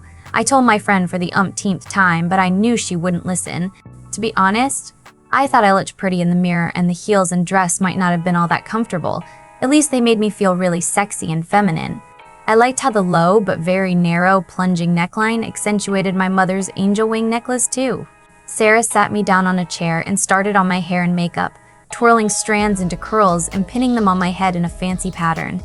It looked really pretty and made me think of Jane Austen's Pride and Prejudice. "You look stunning already, Brittany, and I'm not even done yet," exclaimed Sarah as I expressed my doubts again. I was really nervous about tonight. Would Alexander like the dress? Or would he think I was too young after all? She did my makeup very lightly, just some eyeliner and eyeshadow to accentuate the color of my eyes. She said I didn't need anything else, and when I asked her about the hickey, she'd laughed. "Honey, you'll be with Alexander. He'll want to be able to see it. No need to hide it now. There, you're all done. Let's see if the boys downstairs approve." She made me wait in her bedroom while she called Dennis and Bob to come upstairs. Bob was fine. Apparently the hospital thing had been excused so he and Alexander could leave school earlier. Why they had to leave early, Bob wouldn't explain. When Dennis came in, he whistled loudly. "You clean up real nice, Brittany. Nice work, baby." Then he just totally turned around to hug Sarah and kiss her. Bob shook his head at the antics and then smiled at me. "He's right though, you look amazing. Alexander is going to have a hard time keeping himself from eating you alive." I stared at Bob and felt just a tiny bit scared by that comment. Who complimented someone by saying they might get eaten alive? That's just plain weird. "Go on downstairs then. Brittany, Alexander is waiting at the bottom." I looked at the three people in the room and then breathed in deeply. All right, time to face Alexander. As I slowly descended the grand flight of stairs, I felt a bit like I was in a movie. Alexander was waiting for me at the bottom, and he wore a handsomely tailored suit, black with a dark red tie. I had the feeling that was Sarah's doing. He looked breathtaking, and his stormy gray eyes stared up at me filled with unadulterated desire. That sent hot shivers down my spine, and I nearly stumbled on the last step, his arms catching me before I could fall. He smirked at me. "Falling for me already, Britt?" Blushing, I shook my head. "I'm just not used to heels. I told you to wear something comfortable, gramo kroi." His voice was suave as he slid an arm around my waist and started guiding me out of the house. My heels clicked on the marble floor and then on the cobblestones outside. "You know what Sarah is like? I bet she bullied you into wearing that tie so that we would match," I told Alexander with a smile. We'd reached his car, and like a gentleman, he opened the door for me before running to the other side and getting in himself. "Oh yes, she did. She knows red is one of my favorite colors. You look very edible in red," he said when he got inside and started the engine. Seems like Bob's comment wasn't that weird after all. If Alexander thought I looked edible, "You have Indian blood in you, haven't you?" he asked me suddenly. I nodded, surprised that he had noticed. "Yes, my mother was Cherokee. I thought you just had a nice tan from the summer," Alexander explained with a look at the narrow neckline and the cleavage showing. "Or that's not a tan, it's your natural skin color." Blushing. I nodded. It was the one thing Jennifer had never called ugly. I had the distinct feeling, in fact, that she'd always been jealous of my skin. "Where are we going, Alexander?" I asked him, scanning our surroundings. Not that I recognized where we were going. After all, I still didn't know the town all that well. We just turned into a small road, out of town and into the forest that lay around it. "It's a surprise à grand croix," he said with a smirk that told me he was really enjoying this. His accent had gone back to sounding Irish, and I felt happy about that. It was a sign he felt comfortable around me, wasn't it? After a few more minutes, the road had wound. It's way up, and then lights came into sight. Alexander helped me get out of the car and lead me down a small path to the opening of a small meadow. The meadow was covered with lanterns hanging from every branch, lighting up the place like a fairy tale. In the middle lay a large plaid spread out and weighted down on the corners so the wind, however slight, couldn't take hold of it. Just beyond the blanket was a small spring with crystal clear water. It was very shallow, and candles had been placed around it on every flat rock visible. There were floating candles in the water too. I could only stare in wonder. Had he really gone through all the trouble of making the meadow look like this? "Do you like it, Agramokroy?" Alexander whispered in my ear. "It's so beautiful," I told him softly, my voice catching in my throat. I almost wanted to cry because I felt so special. A soft push in my back made me realize he wanted me to go to the blanket and sit down. I blushed and walked over to it, happy to sink down on the softness and hide my legs underneath the wide skirt of the dress. It was colder outside than I expected.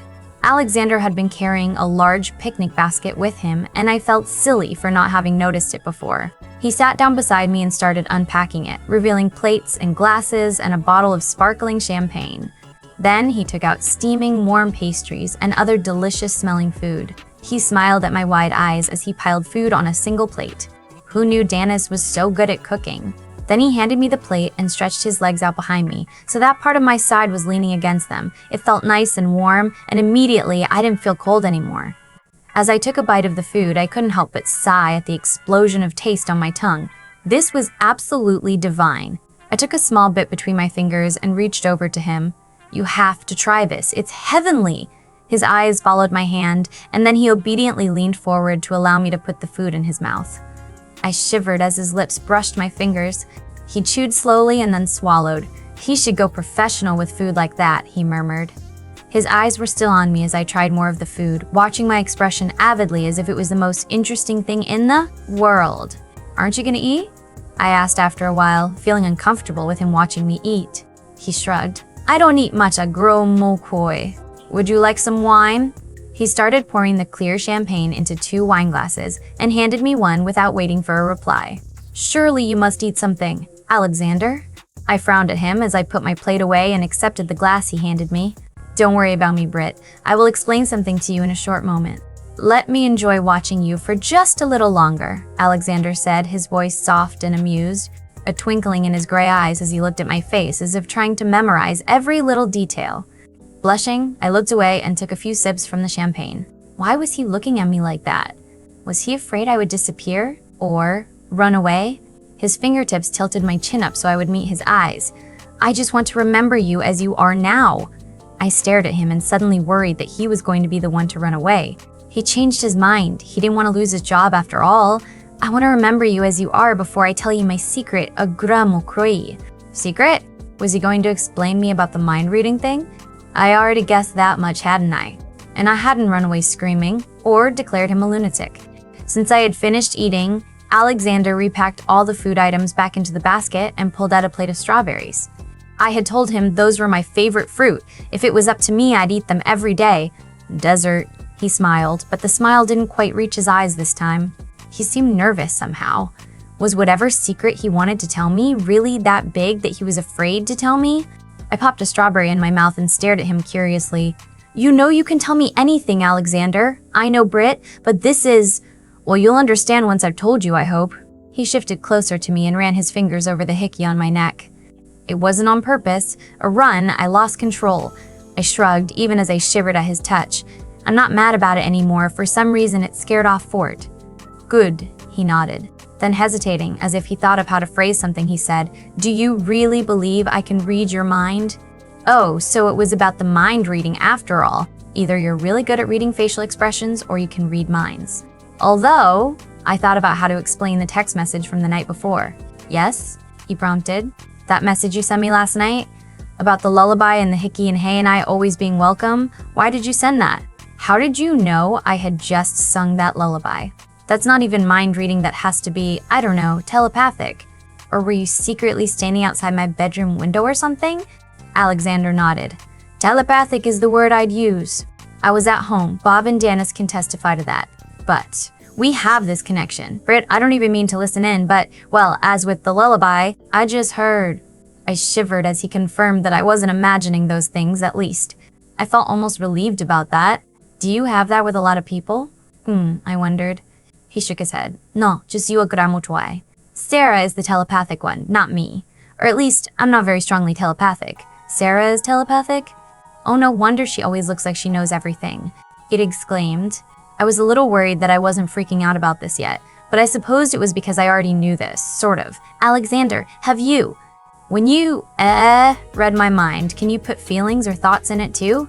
I asked, as I thought about all the times I felt a soft caress on my mind, filling me with warm feelings. I remembered the image of us on the desk, too. It made me blush again. Alexander shrugged. "Yes, I suppose, but you would recognize them as foreign. I can't make you think something." Relieved, I nodded. So it was you that filled my head with nice things every night before I fell asleep? And countless other moments like that? A smile tugged at his lips as he nodded. Very good. I hadn't realized you had noticed all that. He seemed a little proud of that fact even. I swear though, Grandma Croy, that I haven't intentionally read your mind again after we made that deal. Anything I'd picked up since then was because you were sending so strongly. He opened his arms and I gladly crawled into them, rejoicing in his warmth. Sending strongly? Yes. For example, last night you angled a thought directly at me. You're going to pay for that hickey, Mr. Clitton. Oh, and the deal is off. I could hear the smile in his voice as he said it. That was very funny, a run. I fell out of bed laughing. I shivered as he quoted the exact sentence I had thought last night, sending it to him because I felt like he'd spied on me with the lullaby. You really fell out of bed, Alexander? I frowned. I thought I'd imagined that happening. And did Bob barge in to check if you were all right? Alexander chuckled, and that sent a pleasant vibration through my body. Yes, a gramo quoi. That is exactly what happened. You planted that image in my head then, because I remember it, I told him. I felt him shake, although I couldn't see his face seated like this. No, Britt, that was all your own doing. I twisted around so I could see his face. Are you saying I'm telepathic too or something? He was frowning and tugged me into his lap. It made my heartbeat race. No, I don't think you are. We are just very connected. Why? Why, what a gramo quai. He focused his stormy gray eyes on mine. Why do you think we're connected? I asked, even as my heart screamed at me that it was true. That connection, even now, told me that Alexander wasn't as nervous as before. My easy acceptance of the whole telepathy thing, it had eased his mind. Do you believe in love at first sight, Brittany? He asked instead of answering my question. I breathed in sharply. Was it a coincidence that he echoed Sarah now, or at least my very own thoughts when Sarah told me about her feelings for Danis? I knew that when she explained her feelings, I had thought that before Alexander, I wouldn't have believed it. I felt my cheeks heating up as I blushed, but I nodded at him. Yes, I believe in it. The muscles in his arms were tense as he wrapped them around me. So do I. I also believe in soulmates. Have you heard of that principle? Twisting further in his lap, I made sure I was facing him by wrapping my arms around his neck, my fingers automatically entangling in his silky hair. I have heard of it. For a moment, Alexander closed his beautiful eyes, breathing in deeply as if he enjoyed the feel of my hands in his hair. My heart was beating wildly in my chest now, nervous about what he was going to say next. Brittany? He trailed off, and for the first time ever, I realized that he was unsure of himself, as if he was afraid that his next words would scare me off. You think we are soulmates? I asked him, wanting desperately to ease his mind. I couldn't stand to see him, unsure. It wasn't right. He gasped at my bold words, his eyes flying open to meet mine. Yes, I believe that. Smiling at him, I leaned in and softly brushed my lips across his in a feather-light kiss. So do I, because the word soulmate rang like a chime in my mind. I could only too well remember what it had felt like when I first laid eyes on him. Love at first sight definitely fit that description, but it was more, much more than that. Because I felt whole around him, complete, and despite our differences, I also felt safe and accepted, and he always made me feel at ease. So at ease that I found myself telling him things I usually didn't share. The need to share with him was very strong too, and the need to actually be with him even stronger. That elastic band feeling, it felt like being away from him literally put a strain on my body, and it was so hard to be around him when I couldn't actually touch him. Not to mention that mental connection we obviously shared. Alexander kissed me again, fiercer than my kiss had been, but gentle nonetheless. It wasn't like any of the kisses we'd shared before, except maybe the first one. You believe me? You don't think I'm a creep? A freak? He asked a little breathlessly, pushing me down on my back on the blanket, hovering over me, leaning his weight on his arms on either side of me. Alexander? Of course not. I wouldn't think you're a creep. I feel the same. I pulled his face down to mine for another kiss. Good, he said as we came up for air, because I love you and I'm not letting you go. His arrogance restored now, obviously. Despite the fact that I knew what the whole soulmate principle implied, I still shivered in delight at hearing him say that he loved me. It made me glow on the inside and wishing to share that feeling with him. I reached out, not with my body, but with my mind. I love you too, Alexander, he moaned. So maybe you are telepathic a grand shui. You're too good at it already. I felt him touch my mind with his and he reflected what he felt back, just like I had done. The fierce drive to protect me was shocking and made my heart swell, followed by so much tenderness and love.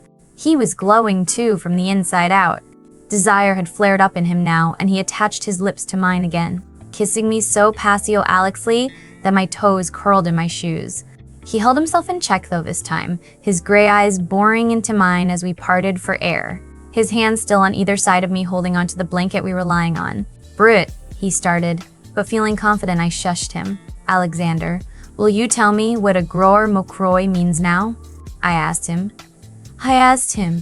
He frowned at my interruption, but then said, "Gra mocroi means my heart's beloved." "I call you that because it is what you are," I smiled. "That is really sweet." The thought that he'd basically been saying he loved me all this time was really amazing. Blushing, I kissed him again. "Do I need to have an endearment to call you all the time too?" He chuckled. "No, I rather like it when you call me Alexander. No one these days uses my full name anymore." I pushed him over so he was on his back and straddled him. I had only been able to push him over because he had allowed me to. I knew that if he wanted to remain on top, he'd have no problem staying there. He raised a single eyebrow and looked up at me with an amused expression on his face, although I could feel that the action had aroused him. I was sitting right on top of the evidence. My skirt flared out around my hips so that it draped over his chest and down his legs.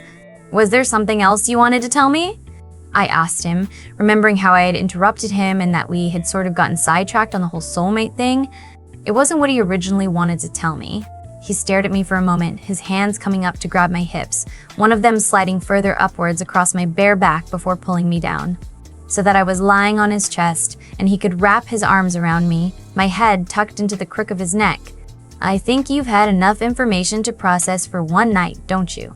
I heard rustling, and then a second blanket was pulled over the both of us, protecting me from the cold of the night. "There's more?" I asked him, my lips moving against the skin of his throat as I spoke. I couldn't help but smile in satisfaction at the goosebumps that appeared.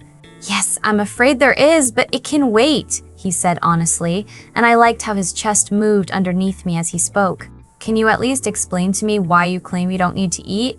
I was starting to feel really sleepy now, but I didn't want to fall asleep just yet. It was quiet for a while, and then he said softly, "I don't claim I don't need to eat. I just require a different kind of sustenance." "Oh, like what?" I asked curiously, moving my arms to slip them into his jacket. He was so nice and warm.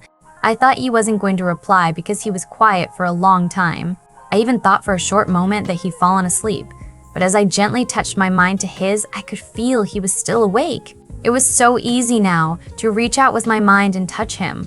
Almost second nature. Suddenly, he took a deep breath, lifting me a little in the air and slowly lowering me as he exhaled and his chest expanded. "And blood. It's blood I need," he said then, his voice so soft and husky that I barely heard him. My mind already so foggy with sleep that I thought I misunderstood. "Blood? Like a vampire?" I asked him, even though the question sounded silly in my head. My soft whisper made it sound absolutely serious. Alexander didn't laugh as I said it, though. I had expected him to do that, but he didn't. He didn't say anything at all. Instead, he let me drift off to sleep. Just before I was gone, I heard him whisper, "Yes, Brittany, exactly like a vampire." I woke up feeling rather hazy and warm. There was a scent in my nostrils that I wished I could wake up to every morning. It smelled like Alexander. Stretching. I turned around and curled up again, quickly drifting off for another hour or so, until at last the room had gotten too light for my senses to ignore it.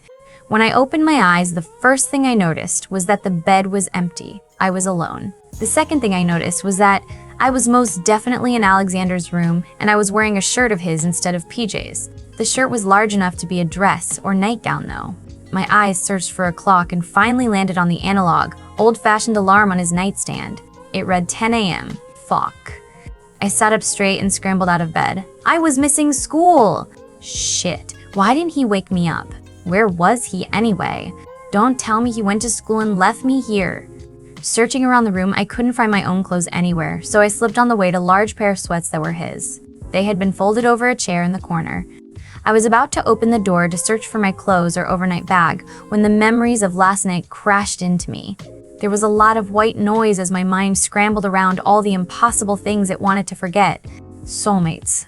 The words tumbled off my lips and I had to sit down again on the edge of the bed. Alexander believed we were soulmates, and I told him I believed so too. I realized I still believed that. I was already missing him terribly. Then there was this whole thing about telepathy and a connection that Alexander and I apparently shared that allowed us to touch each other's minds and share thoughts. I wouldn't have believed that if I didn't remember clearly doing that and experiencing that myself these past few days. Just to prove it was true, I focused my thoughts on Alexander and called out in my head, "Alexander, are you at school? Why didn't you wake me?" I didn't feel or hear anything, and I was almost starting to think it hadn't worked and I was making a fool of myself. But then I felt it, a soft caress across my mind and Alexander's voice sounding amused. "I tried a gramo croy. You were sleeping very deeply. Enjoy your day off. I called you in sick. Dennis is around the house somewhere if you want company." I had the vague sense of a classroom I was looking out over, and then that image was gone. Okay, that was pretty cool. I hadn't imagined that. If only he could have told me where my bag with clothes was. I was just about to leave the room again to find either my clothes or Dennis when I remembered the last words he'd said to me before I'd fallen asleep. "Yes, Brittany, exactly like a vampire." With my hand on the doorknob, I stared at the dark wood. Had that been my sleep supplying those words? Or had Alexander really told me last night that he was in fact a vampire? I angled the thought at him immediately, and the answer was instant. His sending no more than a single word, yes. On wobbly legs, I turned back around and crawled into his bed. Maybe I should just go back to sleep. It seemed my mind wasn't functioning properly after all. When I woke up for the third time that day, it was because my stomach was growling angrily. The scent of fresh apple pie and cinnamon hung in the air, and without thinking, I scrambled out the door and down the stairs. Following my nose, I ended up in the kitchen, where indeed Dennis was cooking up all kinds of delicious things. His back was turned to me, but he started piling food on a plate for me even before I'd said hello. "There you go, Sleeping Beauty," he said as he handed me the food. "So, how are you feeling?" I dug in while I thought about that. We were placidity. I was worried because she had taken the whole "I'm a vampire" thing rather well. She felt so serene and calm that it seemed almost unnatural. The last time I told someone what I was, well, that person hadn't taken it so stoically, and I couldn't believe that Britt showed so little emotion over the whole thing. She must be in some sort of shock, and I wanted to be there to make sure she was all right when the truth sank in. Although, the mental link, she'd picked that up so fast. She'd even managed to contact me twice already today, and once 2 nights ago. During third period, I constantly looked at the empty seat she usually sat in. Sarah was sitting in her usual seat next to it with the biggest grin ever on her face. She was completely hyper over the fact that Britt now knew what we were, although I'd only said I was a vampire. Jennifer sat in the front, as was usual, and instead of her constant flirting, she stared at me with this intense, focused look. It gave me the chills. That look told me she was trying very hard to figure something out. Something about me? Before I'd met Britt, I would have gotten Bob and Sarah and moved to a new location to prevent people from finding out what we were. Now, I wasn't worried about Jennifer figuring out what I was, but what I was to Britt and she to me. No matter how often Britt assured me that she got along all right with Jennifer and that she didn't need help. I knew Jennifer was out to get her, out to get moi mate, and I couldn't let that happen. When class finished, I found myself alone with Jennifer. "Hello, Mr. Clitton," she said, her normally sultry voice gone to make place for an all-businesses one. "Hello, Jennifer," I replied, fixing a stern look on my features. "Is there something you wanted to ask? Anything you didn't get during class?" It was hard to sound polite since my voice wanted very badly to snarl, and the monster within me wanted to smack the girl silly for having hurt my mate. She smiled, and suddenly the air around us filled with that pheromone scent that came from her more siren qualities. That had to have been a deliberate act. I was suddenly doubting my assertion that she knew nothing of that heritage. "I want to make you a deal, Mr. Clitton, or can I call you Alexander as well?" she said. "No!" The sound of my name coming from her lips was wrong, especially after I'd told Britt last night how she was the only one who called me that nowadays. "It's Mr. Clitton, Jennifer. I might be young for a teacher, but that doesn't mean you get to call me by my first name." My tone was barely civilized now. She smirked then, and I wondered if that was because of the outright lie I'd just spoken. After all, I was easily 10 times older as the oldest teacher on staff here. "Suit yourself. I know you allow Brittany to call you that, though. Not in public."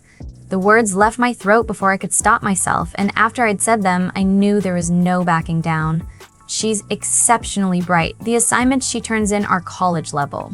I've been helping her getting a possible scholarship and giving her extra work that is more challenging. Now, if you'd show the same potential, I might consider doing the same for you, but it seems your talents lay elsewhere. Now, if you'd excuse me. Jennifer folded her arms underneath her chest, pressing her ample bosom up so she nearly popped out of her top. No, you're not excused, Mr. Clitton. So, she said the name mockingly. Clearly, she didn't buy my story. I raised an eyebrow at her and upped my own mental abilities. Putting as much power as I dared with a human into the command, I said, "Leave Jennifer. Don't bother me again." Her spine stiffened and her feet were already moving in the direction of the door, but to her credit, she was fighting the command. She didn't think I was very threatening. She thought she was the predator and I was the prey, not the other way around. It gave her the strength she needed to fight it, that plus her own slight resistance to it.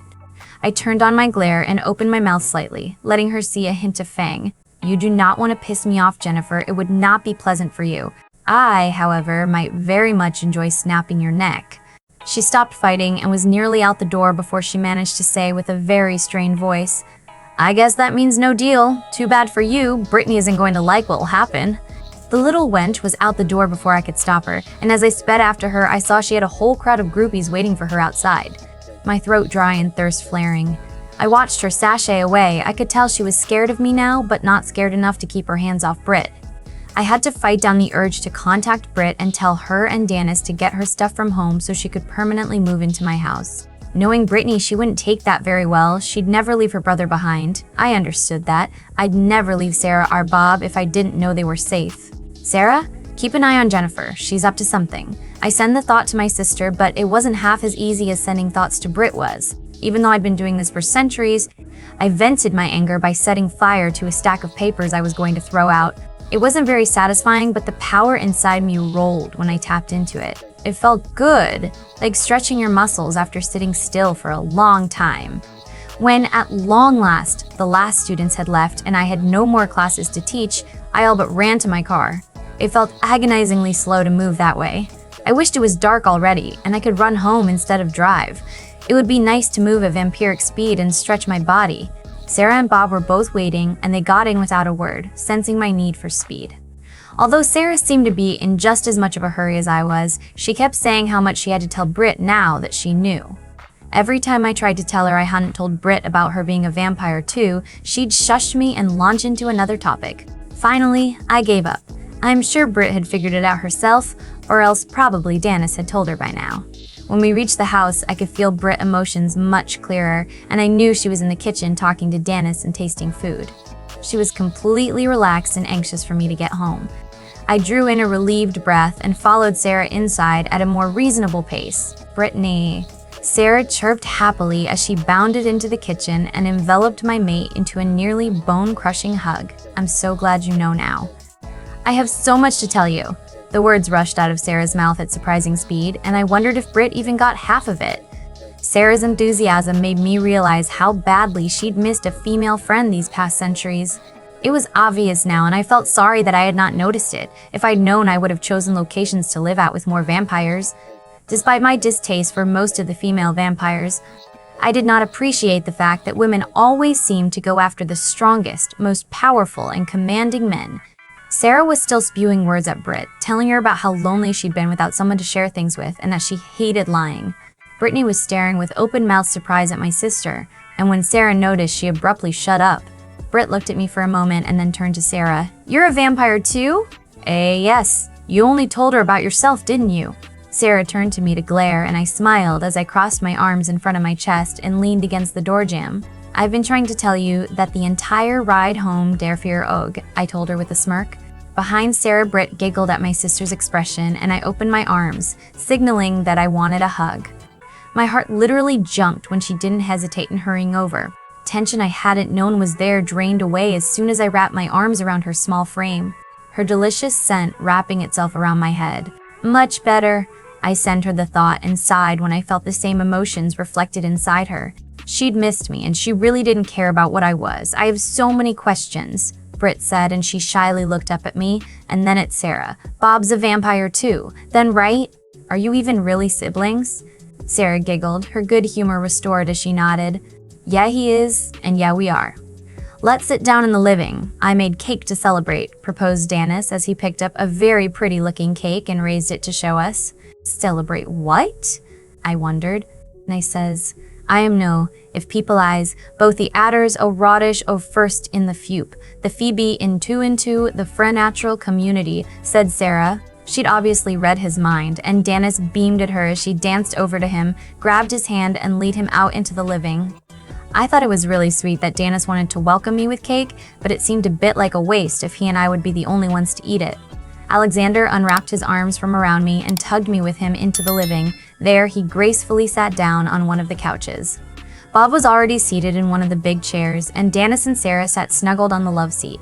2 plates set with cake. I took one and then sat down next to Alexander.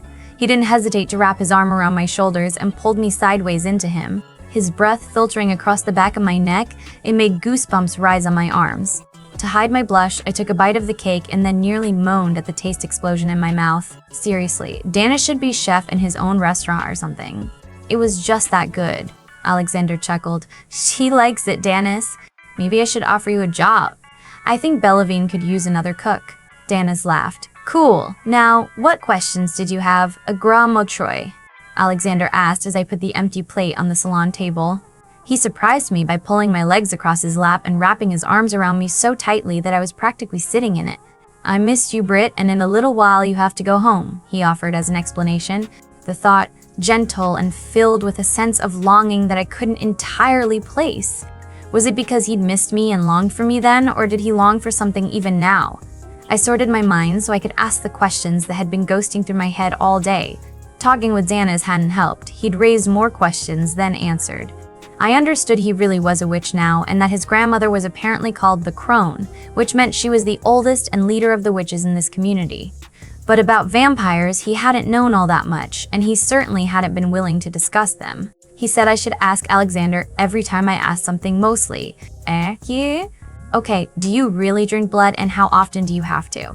I asked. I was a little worried about that. It wouldn't do if my boyfriend was a murderer, although I didn't think they had to kill when they took blood. We really drink blood, Britt. It depends on the vampire how often they need to feed and how well they are able to control themselves, Alexander said with a gentle smile. I go about 2 to 3 weeks in between feeds, said Sarah. But I knew a vamp once who fed only once every 6 months. He was really old though. How often do you feed? I asked Alexander. 2 weeks, but lately a little more often again. By the way, Bob, that was good advice. It does make things more bearable. Made what more bearable? Bob nodded and then spoke, for the first time ever since I met him with full articulation. I knew it would, Alex. Before you ask Brittany, I feed once a week, often even twice. For me, it is much harder to control my fangs when I'm not full. As he said it, I realized I could see his fangs. As he moved his lips, I would catch glimpses of the elongated teeth. They come out whenever I'm around humans, Bob said, flashing me a rather wry smile. I understood why he never talked much now, and why if he did, he always mumbled. It was to hide his fangs. Okay, how about daylight? None of you seem affected? So that's a myth? And garlic and steaks and crosses? They all laughed, including Danis. None of that works. Depending on the age of a vampire, steaks work sometimes, through the heart or the head. For me, they'd have to remove my brain to actually kill me. For all of us here, I think, Alexander explained. Oh, why the brain and not the heart? That was completely new. I hadn't heard of that before. If you'd take out my heart or at least stake it, it would regenerate eventually. It's only a muscle and we don't actually need it to pump blood through our system. Our brain, it still seats the center of control. Remove that completely and it wouldn't regenerate and thus kill us, Alexander said as he ran his hands over my back, tracing patterns. But a young vampire would die if you staked his heart? I wondered.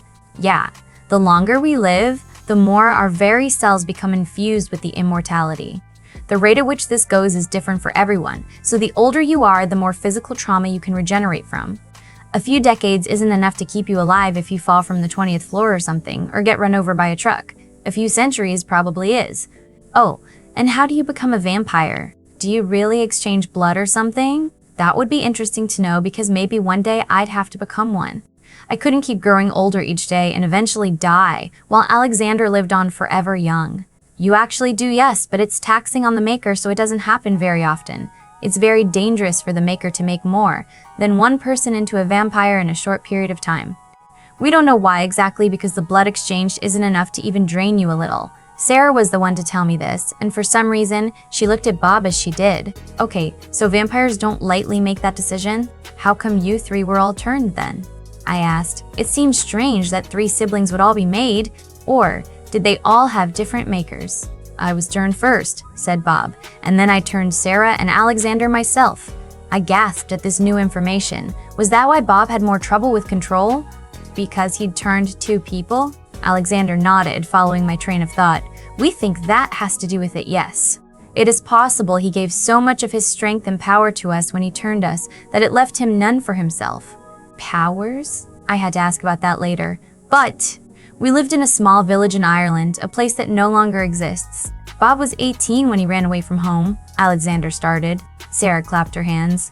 Yes, Alex, tell her the whole story. I love it when you tell stories. Alexander nodded and cast Bob a searching look, as if to ask if that was okay. Because it was obvious this was largely Bob's story. I didn't see Bob nod, but something was communicated between the 2 males. We come from a large family, such as almost all families were during that time. Our mother bore 13 children, of which 4 died before their 10th birthday. Sarah was the youngest and Bob nearly the oldest, 1 sister and brother born before him. Both already married and living in their own houses, a beautiful woman had appeared in town. She was what many women called a temptress, succubus, a woman that would lure innocent men and eat them. They weren't completely wrong. The woman was a vampire, but although she ate them, she didn't kill her victims. Deidre. Her name was Deidre. It means tears, Bob said. Emotion reflected in his voice that I couldn't quite place. It was clear this woman had meant a lot to him, though. Alexander nodded, and as he continued, his voice sounded more Irish with every word he spoke. Bob was drawn to Deidre, and one day he declared to our parents that he wished to marry her. Father refused and said she was evil, wrong. Bob ran away, and we didn't see him again for 10 years. Wow, Bob was seriously a lot older than Alexander? I was 15 when he disappeared and 25 when I saw him again. That was the night he turned me. The entire village had been struck by disease, and after that famine. The disease killed many people during the first wave, among them a lot of our siblings and father. Alexander hesitated a short moment then before saying, I was married and had my own house, next to the smithy where I'd been apprenticed for a very long time before taking over. The smith had no sons left alive. The second wave of disease killed both my children, one of them barely more, then an infant. It drove my wife mad with grief and she killed herself while I was out to visit Sarah, my only sibling left alive in town. I felt shocked. Alexander had been married and had 2 children, and he'd lost it all to a stupid disease? A disease that nearly killed his entire family? I was weak and sick from hunger. Everyone was like that, but some were sicker than others. I wasn't so sick that I would have died, but Sarah was. The very day my wife died would have been the last for her too if Bob hadn't showed up. I was mad at him at first, but mostly I was shocked. He hadn't aged a single day since last I'd seen him. Bob looked grief-stricken as he told me he'd only just heard the news about all the deaths in town. He said he'd come as fast as possible. Then he offered us the miracle cure for Sarah, the thing that had kept him young. There. Alexander stopped and looked at Bob again. Alexander didn't trust me. He couldn't believe I had something to offer that would save Sarah. I looked like a vagabond and couldn't blame him, my clothes torn and dirty, blood caked on the sleeves and around the neckline of my shirt. He wanted me to cure him first so that he knew it worked. I told him it would kill him, but that he'd wake up again all better. I was desperate though. I needed him to agree and let me save Sarah. I couldn't allow my entire family to die. So I attacked him and nearly drained him before he could say any more, then fed him my blood. While Alexander was out and undergoing the change, I did the same to Sarah. I knew she didn't have much time left. Not enough to wait for Alexander to gain consciousness again. The second time was much harder, and it left me so weak that for a while I thought I would be the one to die. Alexander picked up the story again. When I woke up, my senses were much better and I was filled with a thirst I couldn't understand. I found a pale and unconscious Bob on the floor next to Sarah, but Sarah looked so much better than before. The vampirism had already healed the sores, and she no longer looked emaciated, and she looked beautiful again. Like I remembered her, she was pale though, and she felt cold. For a moment, I thought she was dead because she wasn't breathing, but then she opened her eyes. Sarah interrupted. We don't have to breath, just like we don't have a heartbeat. But we go through the motion of breathing, so not to scare you humans. Alexander nodded. After that, Bob explained what we were, and ever since we've been roaming around in the world. living in places for a few years at a time and returning to some places we like every other generation. We were all quiet for a moment while I absorbed all this information.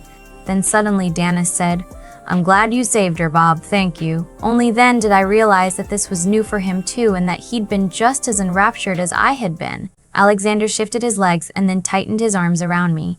"It is time for you to go home à Gramochois. I will drive you." I groaned before I could stop myself. I didn't want to go home at all, although for Andy's sake I knew I would anyway.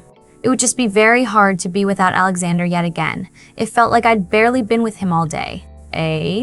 Maybe it's better if I drive? Can't take the risk of Jennifer seeing you, Alex, Sarah said, and I knew she was right, and so did Alexander.